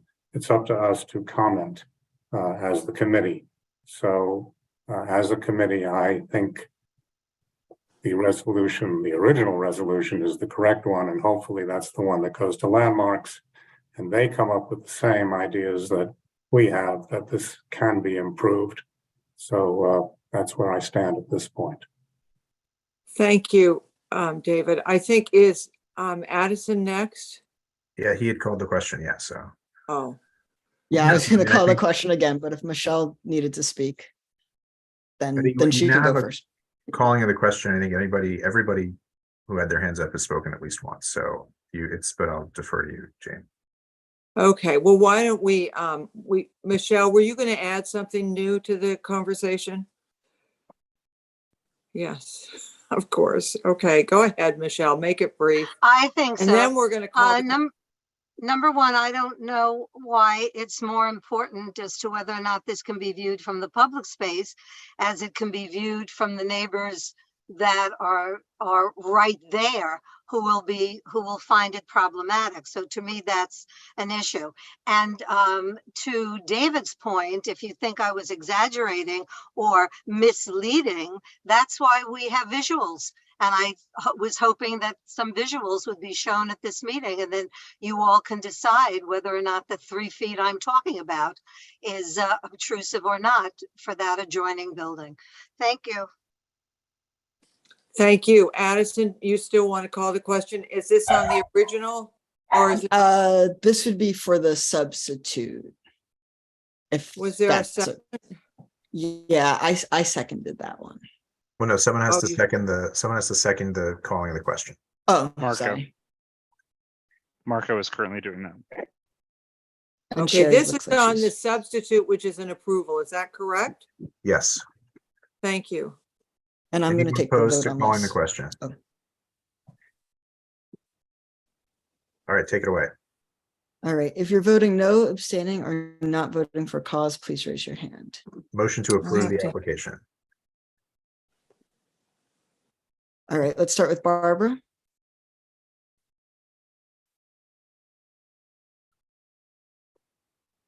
Oops. And we'll do Rebecca. Oh, Barbara, No, there we go. it's a no. Perfect, thank you. Rebecca, No. thank you. Michelle, No. David? David? Oh, he put his hand down. Okay, Sarah? No. Thank you. Jane? No. Thank you. Sharon? Put Marshall? No. Thank you. Bill? No. Thank you. Alita? No. Thank you. Rita? No. Judy? No. Valerie? No. Sherry Weiner? No. John McClellan? No. No. Thank you. Anthony Cohn? No. Thank you. Ed Hartzog? No. John Phillips? No. Lori? No. Thank you. Adam? No. Elizabeth? No. Peggy? No. Felice? No. And then David, I know that you put your hand down before I could hear your vote, so I just wanted to confirm what that would be. I'm a no. Perfect. I did put Thank my you. hand down, maybe it went down. Uh-oh, sorry about that. Okay, let me get the.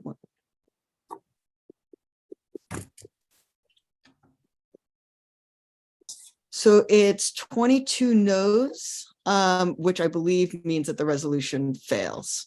Oh, and Judy? Do you have Evan on your list as voting yes? Yes, he's on my list good. as voting yes. And Sahar as well? Yes. Okay, sorry. As voting yes to the resolution. Yeah, right? yeah, yeah. I just want to make sure you saw that they were here. Great, thank you. So the resolution fails, I believe. Valerie has her hand up. Valerie? If I'm correct, now I'd like to make a motion to disapprove. Or call the question on the original motion. Well, okay, whichever works. Yes. there a you got a I'm not second sure on that, the- I'm not sure the original motion was really there, so I'm just It gonna make is. a motion It to is. disapprove. It So is. both ways, okay. Is there a second? Michelle seconds. All in favor? Any opposed? Yeah, anyone opposed to calling question? All I right, think we can go to Secretary. a vote.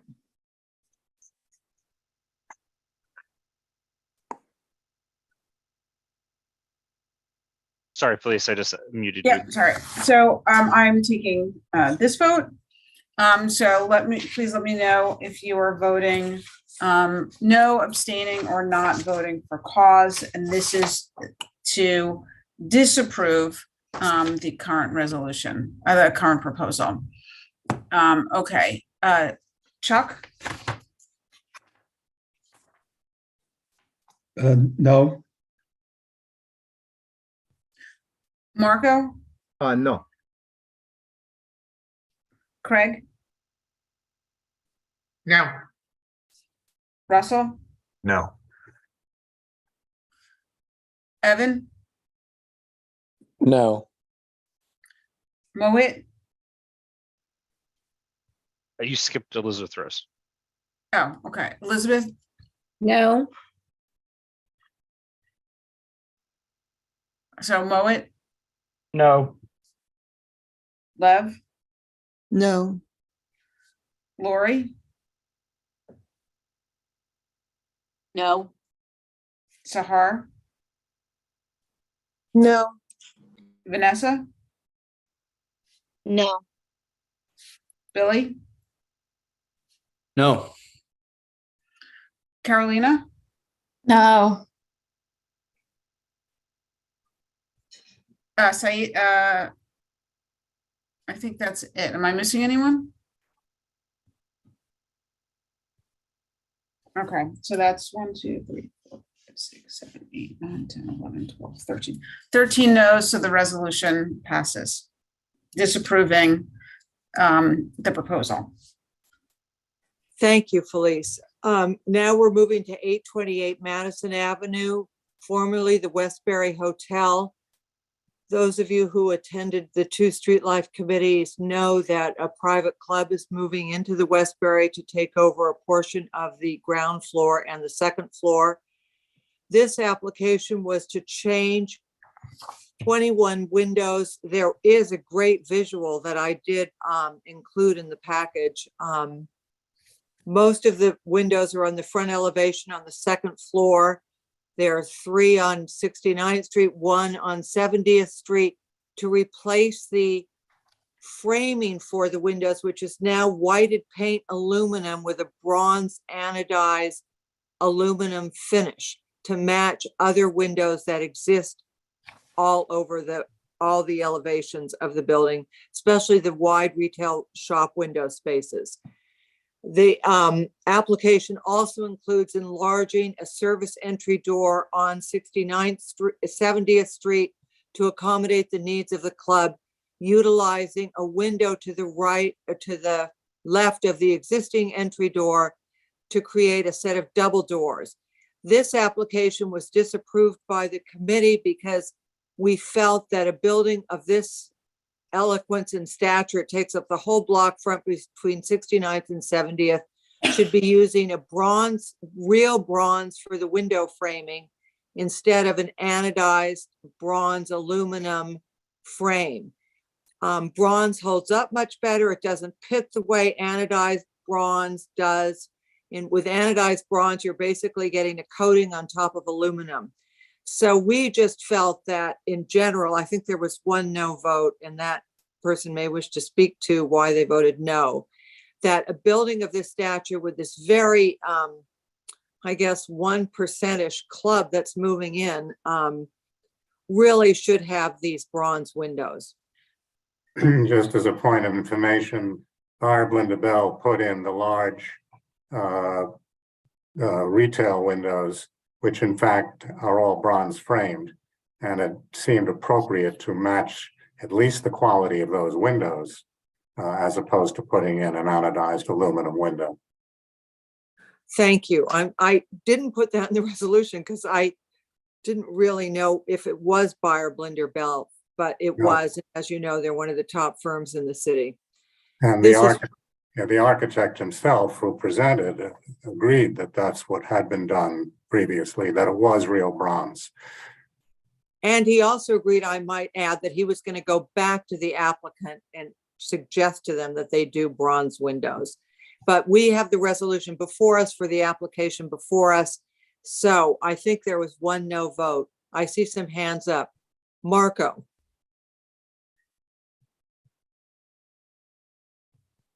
Thank you. I voted no because I support this application. This application has two parts, as you mentioned. The first is the enlargement of the service door entrance from 7 feet to 11 feet at 70th Street.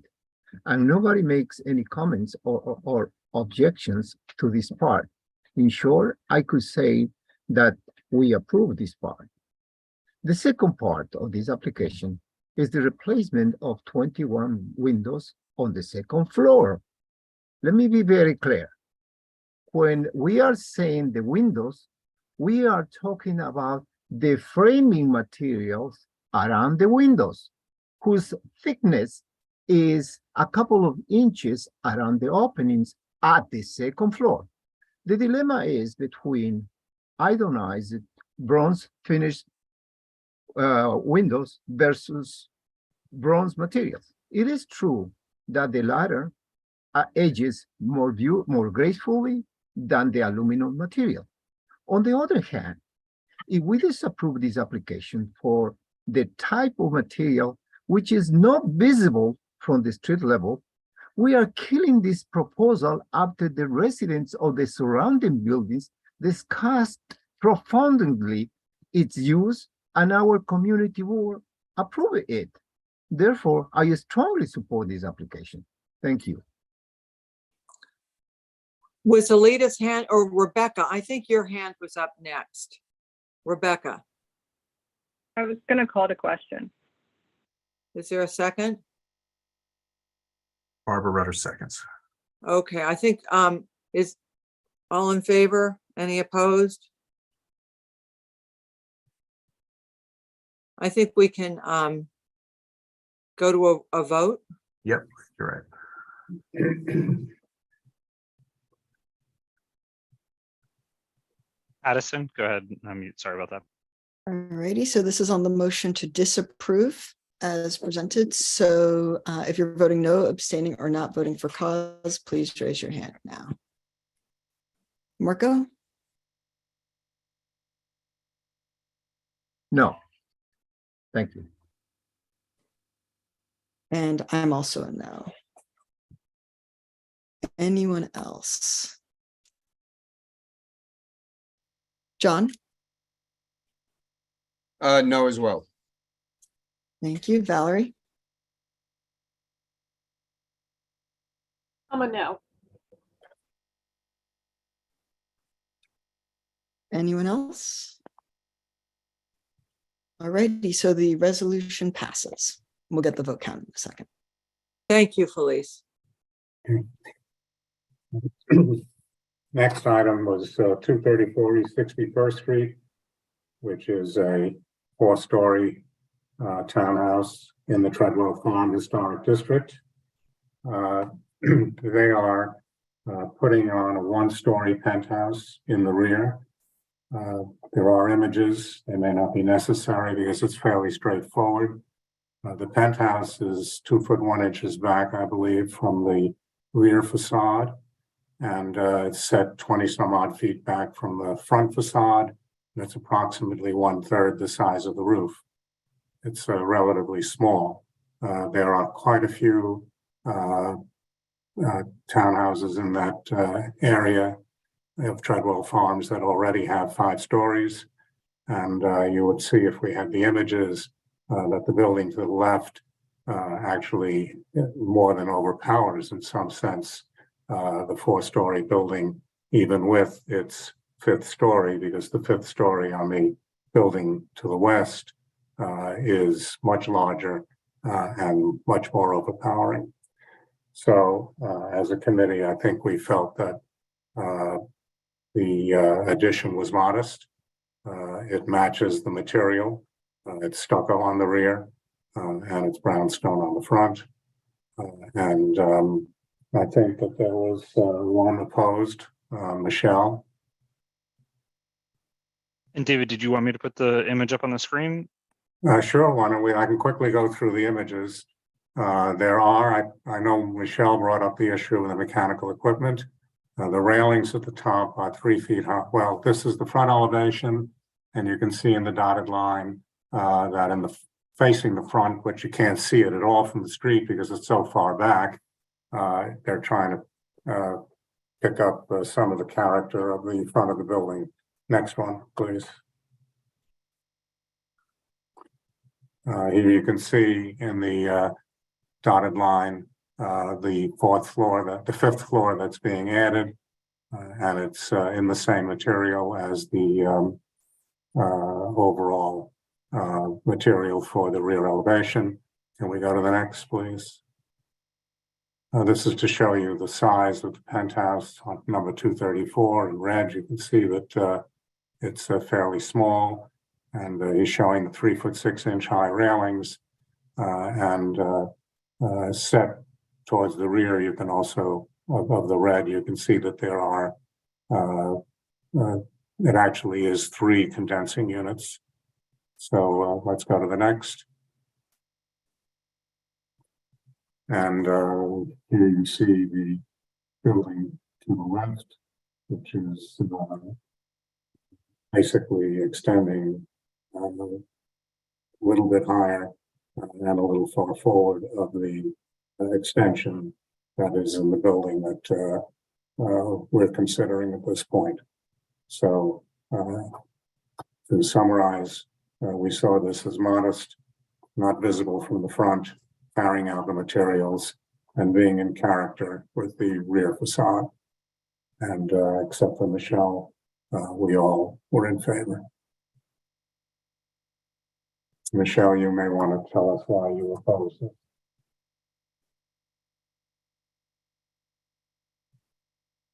Anybody have any comments? Looks like Anthony does. Marco? Stand up. Go ahead. I'd like to call the question.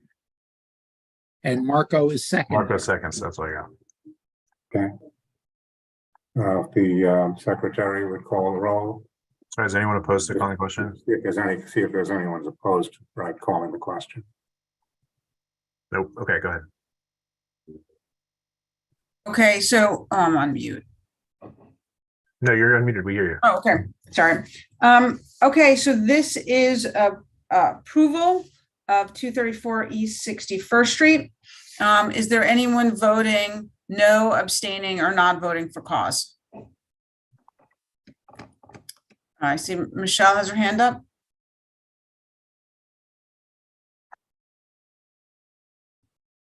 No. Okay, is there anyone else?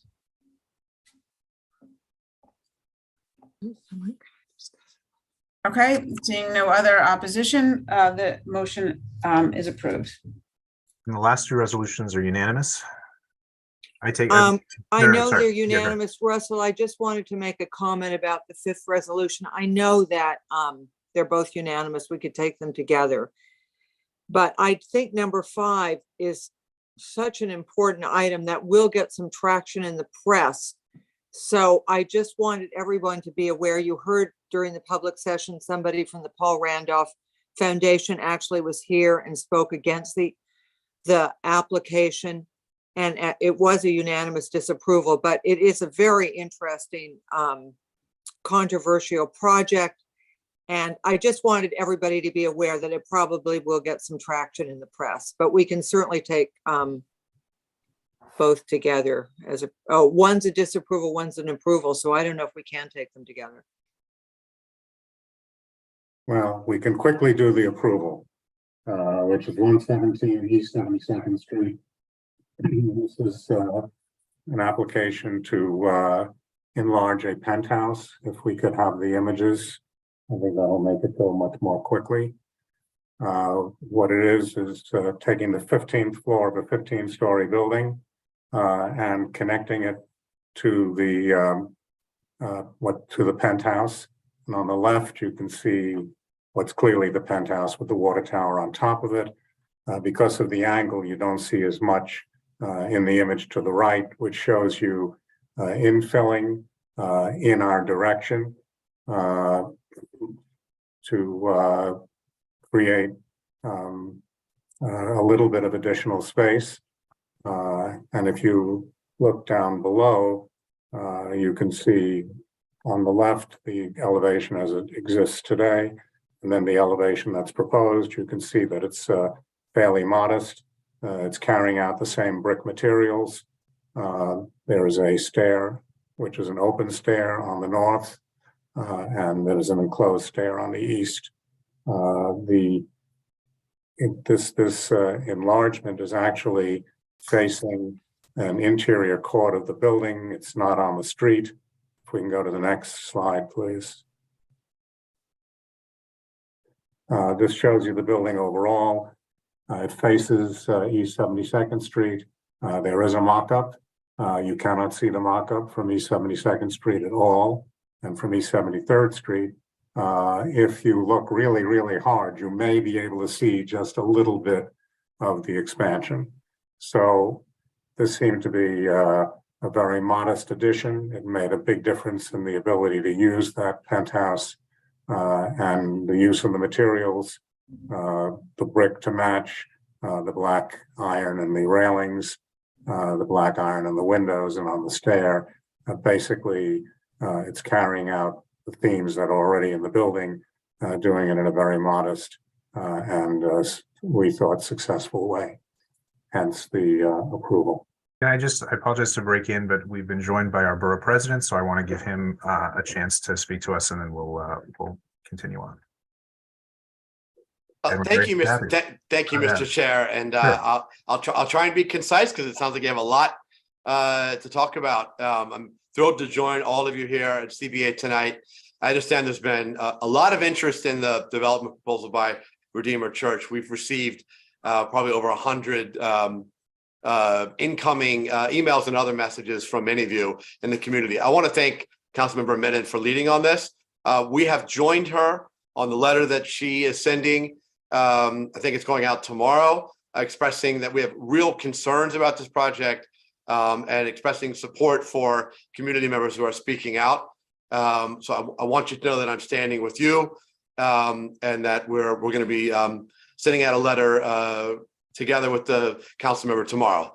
I actually saw many of you last night, or excuse me, Tuesday night, earlier in the week at the Safra Center when we had a wonderful unity gathering on the difficult topic of anti-Semitism, which has impacted CB8 more often than I think any of us would like. And as alarmed as I am by that trend, I was quite heartened by the display of unity. Want to acknowledge Councilmember Powers, who led the event. Councilmember Menon joined us. Chair Squire was there. Mayor Adams joined us. I think the community can feel really good about that kind of gathering. Very quick, we did a walkthrough. My team did a walkthrough on the Esplanade, where we with several city agencies. We're worried about the sinkhole problem. We are concerned that the significant amount of investment allocated, 87 million, is not being adequately deployed. We're going to stay on top of this. This is a critical piece of waterfront infrastructure. We are, by the way, calling for the creation of a new waterfront protection agency, in part because of problems like this, because we need accountability for one entity that will be responsible for creation of waterfront infrastructure, community engagement, and critically maintenance. Right now, we calculate that there are 11 disparate city agencies who have some piece of it, and it's not working. Finally, two items. We have two deadlines coming up. Our annual capital deadline for people who want to request capital funding from our office for parks, libraries, schools, cultural institutions. It's coming up next week on February 23rd. And a little bit farther afield is our deadline for community board applications, March 17th. So please, if you're up this year, reapply. And if you have leaders in the community, emerging leaders that that you think would be great on the community board, have them apply as well. You got about a month to go. We want everyone to come in. Thank you, Will, for putting the link in the chat. I'm going to pause there. I know you're tight on time. Thanks, CB8, for having me. It's great to see all of you. I'll pass it back to you, Russell. Thanks so much. Thank you very much for being here. All right, and so I'll pass it back to the Landmarks Committee, and I will just observe that I think it is in order, even though it's a approval and a disapproval, to take two resolutions together that are unanimous here. If someone wants to do that. I have finished, so you could certainly vote on mine, and I do agree with Jane that there was public interest expressed, and that I think even just a few minutes on the Rudolph building, which is such an important building in New York. If you guys don't want to do them together, it's up to you. I mean, No, I'm happy to take them together. Okay. I do think it would be nice if Saida could flash up. We didn't do it before for the picture is that I submitted it, just so everybody can see the house. There you see the house the way it looks. You see on the left the existing entryway. You see on the right, they want to push it forward by a couple of feet. We were so opposed to that. This is an extremely important house. Paul Rudolph designed, wanted that step back entrance, as Anthony so brilliantly pointed out to us at our committee meeting. The applicant wants to remove the 3 downlights. We're so opposed to that because it lends so much character to the front elevation. That's all I need to say. This is a former dean of the Yale School of Architecture. He only has 3 houses in New York, and we hope the commission will see things the way we do. So I think we can go to a vote. Thank you. okay, well, we would need somebody to call the question on both if that's how we want to go. And you got Marco. Yeah, it's fine to do them both together. Let's call on Marco then. Yeah, I would like to call the question in both. Thank you. Michelle seconds. Is anyone opposed to doing that? Rebecca? Yeah, I actually don't think we can. In my whole time, I don't think we've ever voted on unanimous disapprovals and approvals together. I mean, it's 2 resolutions. I think fundamentally it's the same thing. Is anybody? Okay, Judy. I think if somebody wants them to be separate. No, I'm not going to vote the same on both of them. So you So want to separate it. Okay, so why don't we call the question on the first one and let's treat it as that. Chuck. Okay, so we ready for a vote on it? We're voting on the first one, the penthouse first. That's right. Yeah, we're going to do that one first. Okay, so item number 4. Is anyone voting no, abstaining, or not voting for cause? Chuck? I think he's item number 5. His firm is representing the owner. Well, both of I'm voting, not voting for cause because my firm is representing the applicant in this. And I also, let me just point out that if anyone objects to taking them together, we can take them together. Yeah, understood. That happens. So right. Okay. Okay, other than Chuck, is there anyone voting no, abstaining, or not voting for cause? Okay, seeing none, the vote is not quite unanimous except for Chuck, but otherwise all in favor of the disapproval, all in favor. Of the approval. Yep.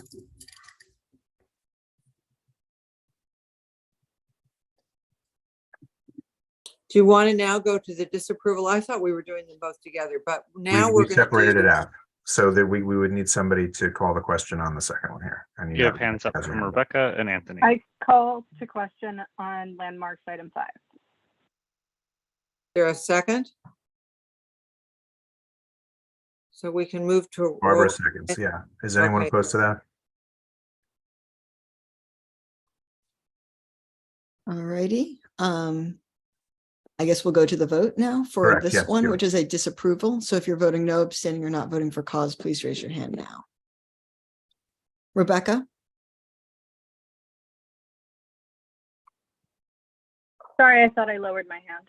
Oh, no worries. Okay. Chuck? Not voting for cause because of my firm's involvement. Thank you, Judy.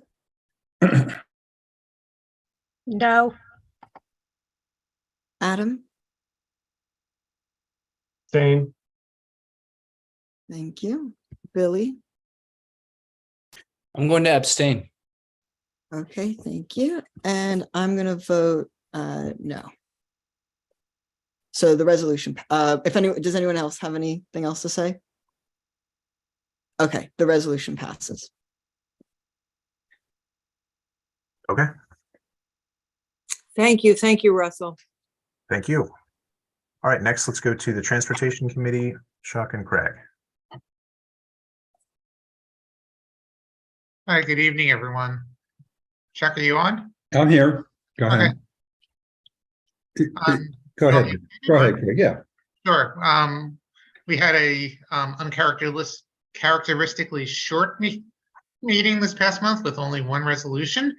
And that resolution was by a private bus operator that is looking to use the bus stop on Lexington between 85th and 86th Street for one daily round trip to the Jersey Shore, with a morning pickup 7 days a week at 8:15 a.m. and returning at 10 p.m.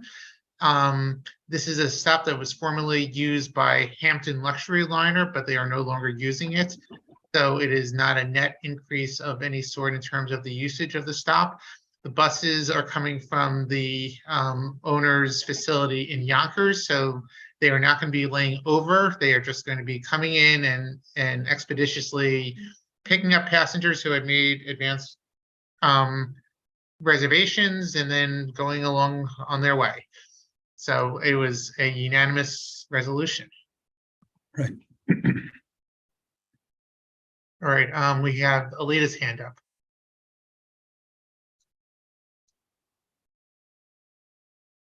Thank you. My concern is about the morning because that's rush hour.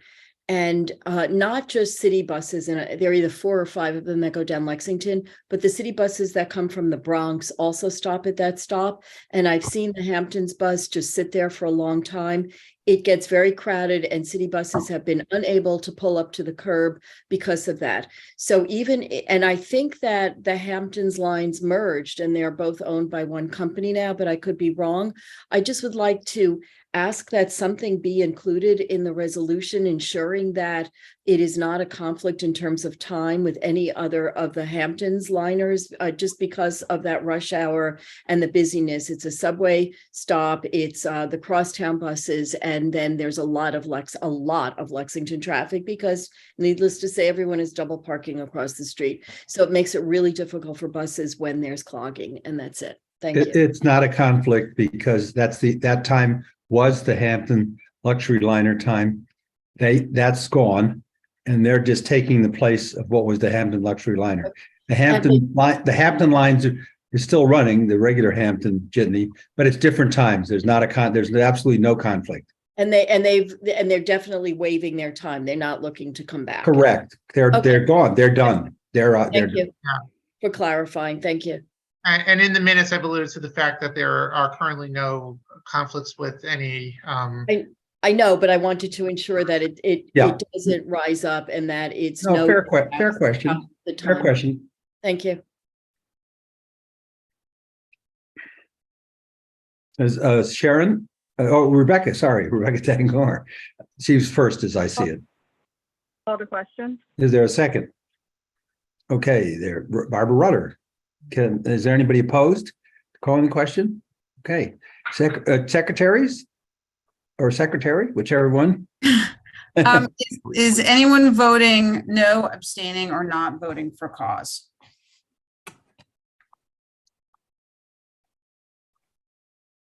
Okay, seeing no hands, this is unanimously approved. Okay, thank you. We're done. Thank you very much. All right, next let's go to the Voting Reform Task Force and Sherry.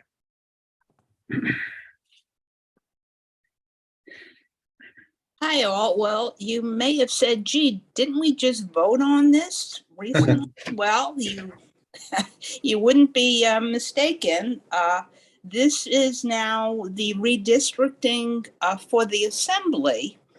And in their wisdom, the New York Independent Redistricting Commission has come up with almost exactly the same proposal as was defeated for the city council redistricting. If you recall, they were suggesting moving the east side of the Upper East Side, Sutton Place, and Roosevelt Island over to a Queens-based city council district. And due to the efforts of all of you and us and Sutton Place and Roosevelt Island, they saw the wisdom and that was defeated. So now we're up to court-ordered redistricting of the Assembly Districts 73 and 76, Alex Burris and Rebecca Seawright. And again, they are proposing that the east side of Manhattan, this time more towards Sutton Place, primarily Sutton Place, we figure it's about 60 blocks, and Roosevelt Island would now be going to a Queen-based assembly district. So the troops rallied again to oppose this. There was a public hearing. Russell and I and others, Michelle testified, giving the same facts, reasons that we had given before. And at the meeting, the commissioners really were asking for ideas how to correct this proposal. And Russell was able to put together a map, which you will see attached to the resolution, to give them a suggestion on how to do this and how to keep Manhattan, and Roosevelt Island and Manhattan. So we have one resolution that was passed unanimously.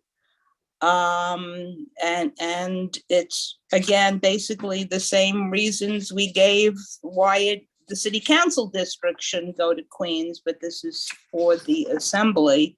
So as I said, it was a unanimous decision by the committee. So does anybody have any comments, questions, or shall we just take a vote? Yeah, Addison. Addison? I was going to call the question.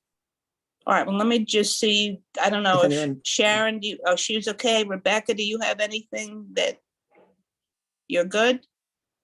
No, she wants to Okay. say something. All right, Point nobody, of yeah, so, information, point Huh? of information, I'm making sure that we're adding the map to the, yes, the map is included. The map is included as a second resolve that In the we online version recommend. of the minutes. Yeah, that they consider our map. This process is different than the city council process in the manner that the legislature has a final say on this as opposed to the redistricting commission. And I know Rebecca, Assembly Member Seawright spoke to us and felt that the Democratic legislature wouldn't be as greedy as they were for the congressional seat. So we lost Carolyn Maloney, and that she thought they were going to work out an agreement between the Republicans and Democrats, so we wouldn't be going to court over this. But we certainly needed public support to tell them again, leave Manhattan intact as it should be. So, all right, so secretaries, will you please take the vote? Just quickly, anyone opposed to calling the question? Oh, sorry, anybody? That's okay. No. I can't There's no imagine. hands. So yeah, go ahead. All right, so secretaries, please take the vote. Addison, is this you or me on this one? Oh, This one's me. So if you're voting no, abstaining, or not voting for cause, please raise your hand now. And seeing none, this will go down as unanimous. Thank you very Thank much. you, everybody. Let's hope we're successful again, because this is really getting absurd. Thank you. And thanks for all your help, everybody who wrote letters and testified. We needed it. Thank you. and there's still time if you haven't done it yet. Thank you. All right, next let's go to the Street Fairs Committee, Wilma and Barbara. Yes, Wilma's at an important NYCHA meeting, so Oh, she's that's not right. here. Yeah, she's not here. And I'll take over. I'm not sure how we want to do it. There were 15 of them. Out of the 15, all were unanimous except for 2 were tabled, which I think was unanimous. And the ESNA one, Judy didn't vote for cause, but it was unanimous besides that. There was only one that wasn't unanimous, and that was number 8. Can we take everything except number 8? Why don't we do everything except those 2? And Which 2? Oh, and ESNA also, even though. Yeah. Okay. And we're talking just to, so everybody is clear, we're talking about item 1, item 2, item 3, item 4, item 5, item 6, item 7, item 9, item 10, item 11, item 12, 13. Well, 13 was tabled. 4, sorry, and not, so it's just those. So up into 12. And then there was one that said A, but it was really number 15. And then number 15. So those are the unanimous ones. And if someone wants to move to call the question on all of those together, that's in order. And you got Rita has her hand up. Great. Anybody second it? No, Rita, we have to call on Rita to see what she's doing. Oh. Call the question. On all of them, the unanimous ones that we just read. Is that right? Yeah. And we see some seconds. Great, thank you. Is anyone opposed to doing that? Felice? Okay, so on that, is there anyone voting no, abstaining, or not voting for cause? Judy? Yeah, Russell, you didn't mention item 14. Wasn't item 14 ESNA? Yes, but we're Right, not doing that. it. We're going to separate that one out. Oh, I'm sorry. We'll Okay. vote for that separately. Okay. Barring Felice? item number 14, is anyone voting no, abstaining, or not voting for cause? Seeing no one, oh wait, all right. So 14 and also 8. No, we're not voting right now on 14. We're not voting on 14 right now. And we're not voting on 8 either. Correct. Okay. So for all the other items, except for items 14 and 8, is anyone voting no, abstain, or not voting for cause? And it looks like Rebecca's your hand up? No, okay. Then everything except items 8 and 14, which we didn't vote on, are unanimously approved. 8 is the 82nd Street Farmers Market. There was one no vote. Michelle, I don't know if you want to explain or we should just vote. She raised her hand. You also have Rebecca with her hand up. Okay. Yeah, I traditionally vote no for this. This is every week. And the market is within the schoolyard, but the entire street is closed from avenue to avenue. I think that's a bit much. So that's why I oppose. It's really half the block, but it's okay. All right. No, the whole street though is closed to traffic. The market takes up half the block, but the street is closed. Okay. Anybody else? Rebecca. I was going to call to question on item 14, but I can hold on that. We're still No, item 8. We're talking about 8 right now. The 82nd Street is 8. Yeah, but that was unanimous, minus Okay, well, we're doing 8 right now. Okay. Craig was next on the list. You want to call the question for number 8?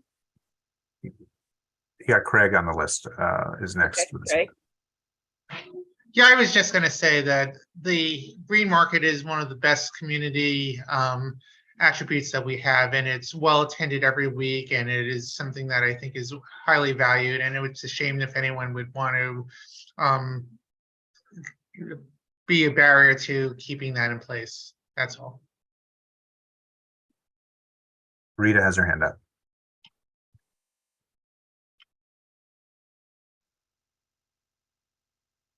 Let's call on Rita. Well, it's also very important that we support farmers in New York State.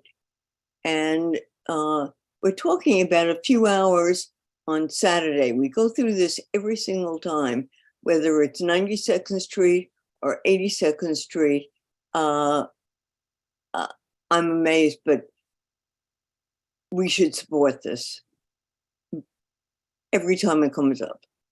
Thank you. Chuck is next with his hand up. Call the question.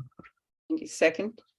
Judy seconds. Yeah, And I'm the secretary for this vote. So if you're voting no, abstaining, or not voting for cause, Is anybody, please raise your hand. is anybody Oh, opposed sorry. to calling the Does question? anybody oppose? No. Okay, go ahead. Okay, Addison. All right. Voting no, abstaining, or not voting for cause, please raise your hand. Michelle, No. thank you. And Bill, No. thank you. Anyone else? And seeing no one else, this resolution passes. I'm just going to comment about the other green market. That was tabled because the issue wasn't selling the stuff, but there was a problem with the logistics, and Wilma was meeting. Wilma lives right by there, and told some of the problems they had. And she was meeting with the green market representative, and they were coming back next time to talk. And I believe there was some resolution with it. So we'll hear from it next time. So that was the other green market that we did table. Number 14 is the East 60s Neighborhood Association. It was unanimous except for the one not voting for cause, for Judy not voting for cause. You have a hand up from Rebecca. Okay. Any second? We see some seconds. Yeah, I think those hands up are seconds. Anybody opposed to calling the question? Okay, it's Felice now. Is there anyone voting no, abstaining, or not voting for cause? Not voting for cause. Thank you, just have to Judy. state the cause. I'm an officer of the East 60s Neighborhood Association. Okay, great. Hearing no other comments, this passes unanimously. Great, thank you. All right, thank you very much. Let's go now to the Street Life Committee and Abraham.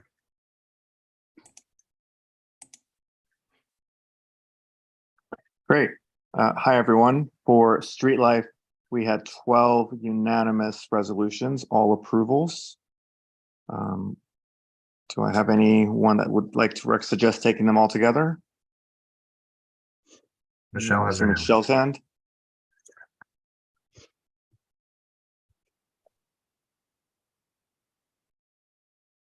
Seeing several thumbs up as well. Oh, you unmuted me? Yeah, I'd like to take them all together, but also I see an error unless I'm misreading this. But number 13 of Street Fair says the Ronald McDonald House. That was the one that was tabled. Yeah. Oh, it was tabled? Am I still unmuted? The woman was not able to come. She was on maternity leave, if you remember, and she'll come back again. Oh, because we traditionally approve that. Okay, so is she coming back? I don't want to see that. Yeah, Not she happen. present, so we tabled Okay, it. so she'll be back in time. All right, fine. Yeah. At any rate, yes, I want to, for street life, please take all the table. I move to take all the unanimous approvals together. Thank you. There's several seconds. Does anyone want to call the question on that? Rita? It's a call the question on all of them together. Okay, great. Anyone opposed to calling the question? Seeing no hands, then I will go to the secretaries. These are all unanimous approvals for the roll. All righty. If you're voting no, abstaining, or not voting for cause, please raise your hand. And seeing none, these will go down as unanimous. Thank you, everyone. Thank you. Thank you. Okay, let's do old and new business. I'll just remind folks that if you have a suggestion for something for us to take up, this is not the time. And if it's something we've already voted for, this is not the time. I see no hands, so I think I will entertain a motion to adjourn if someone wants to. Barbara.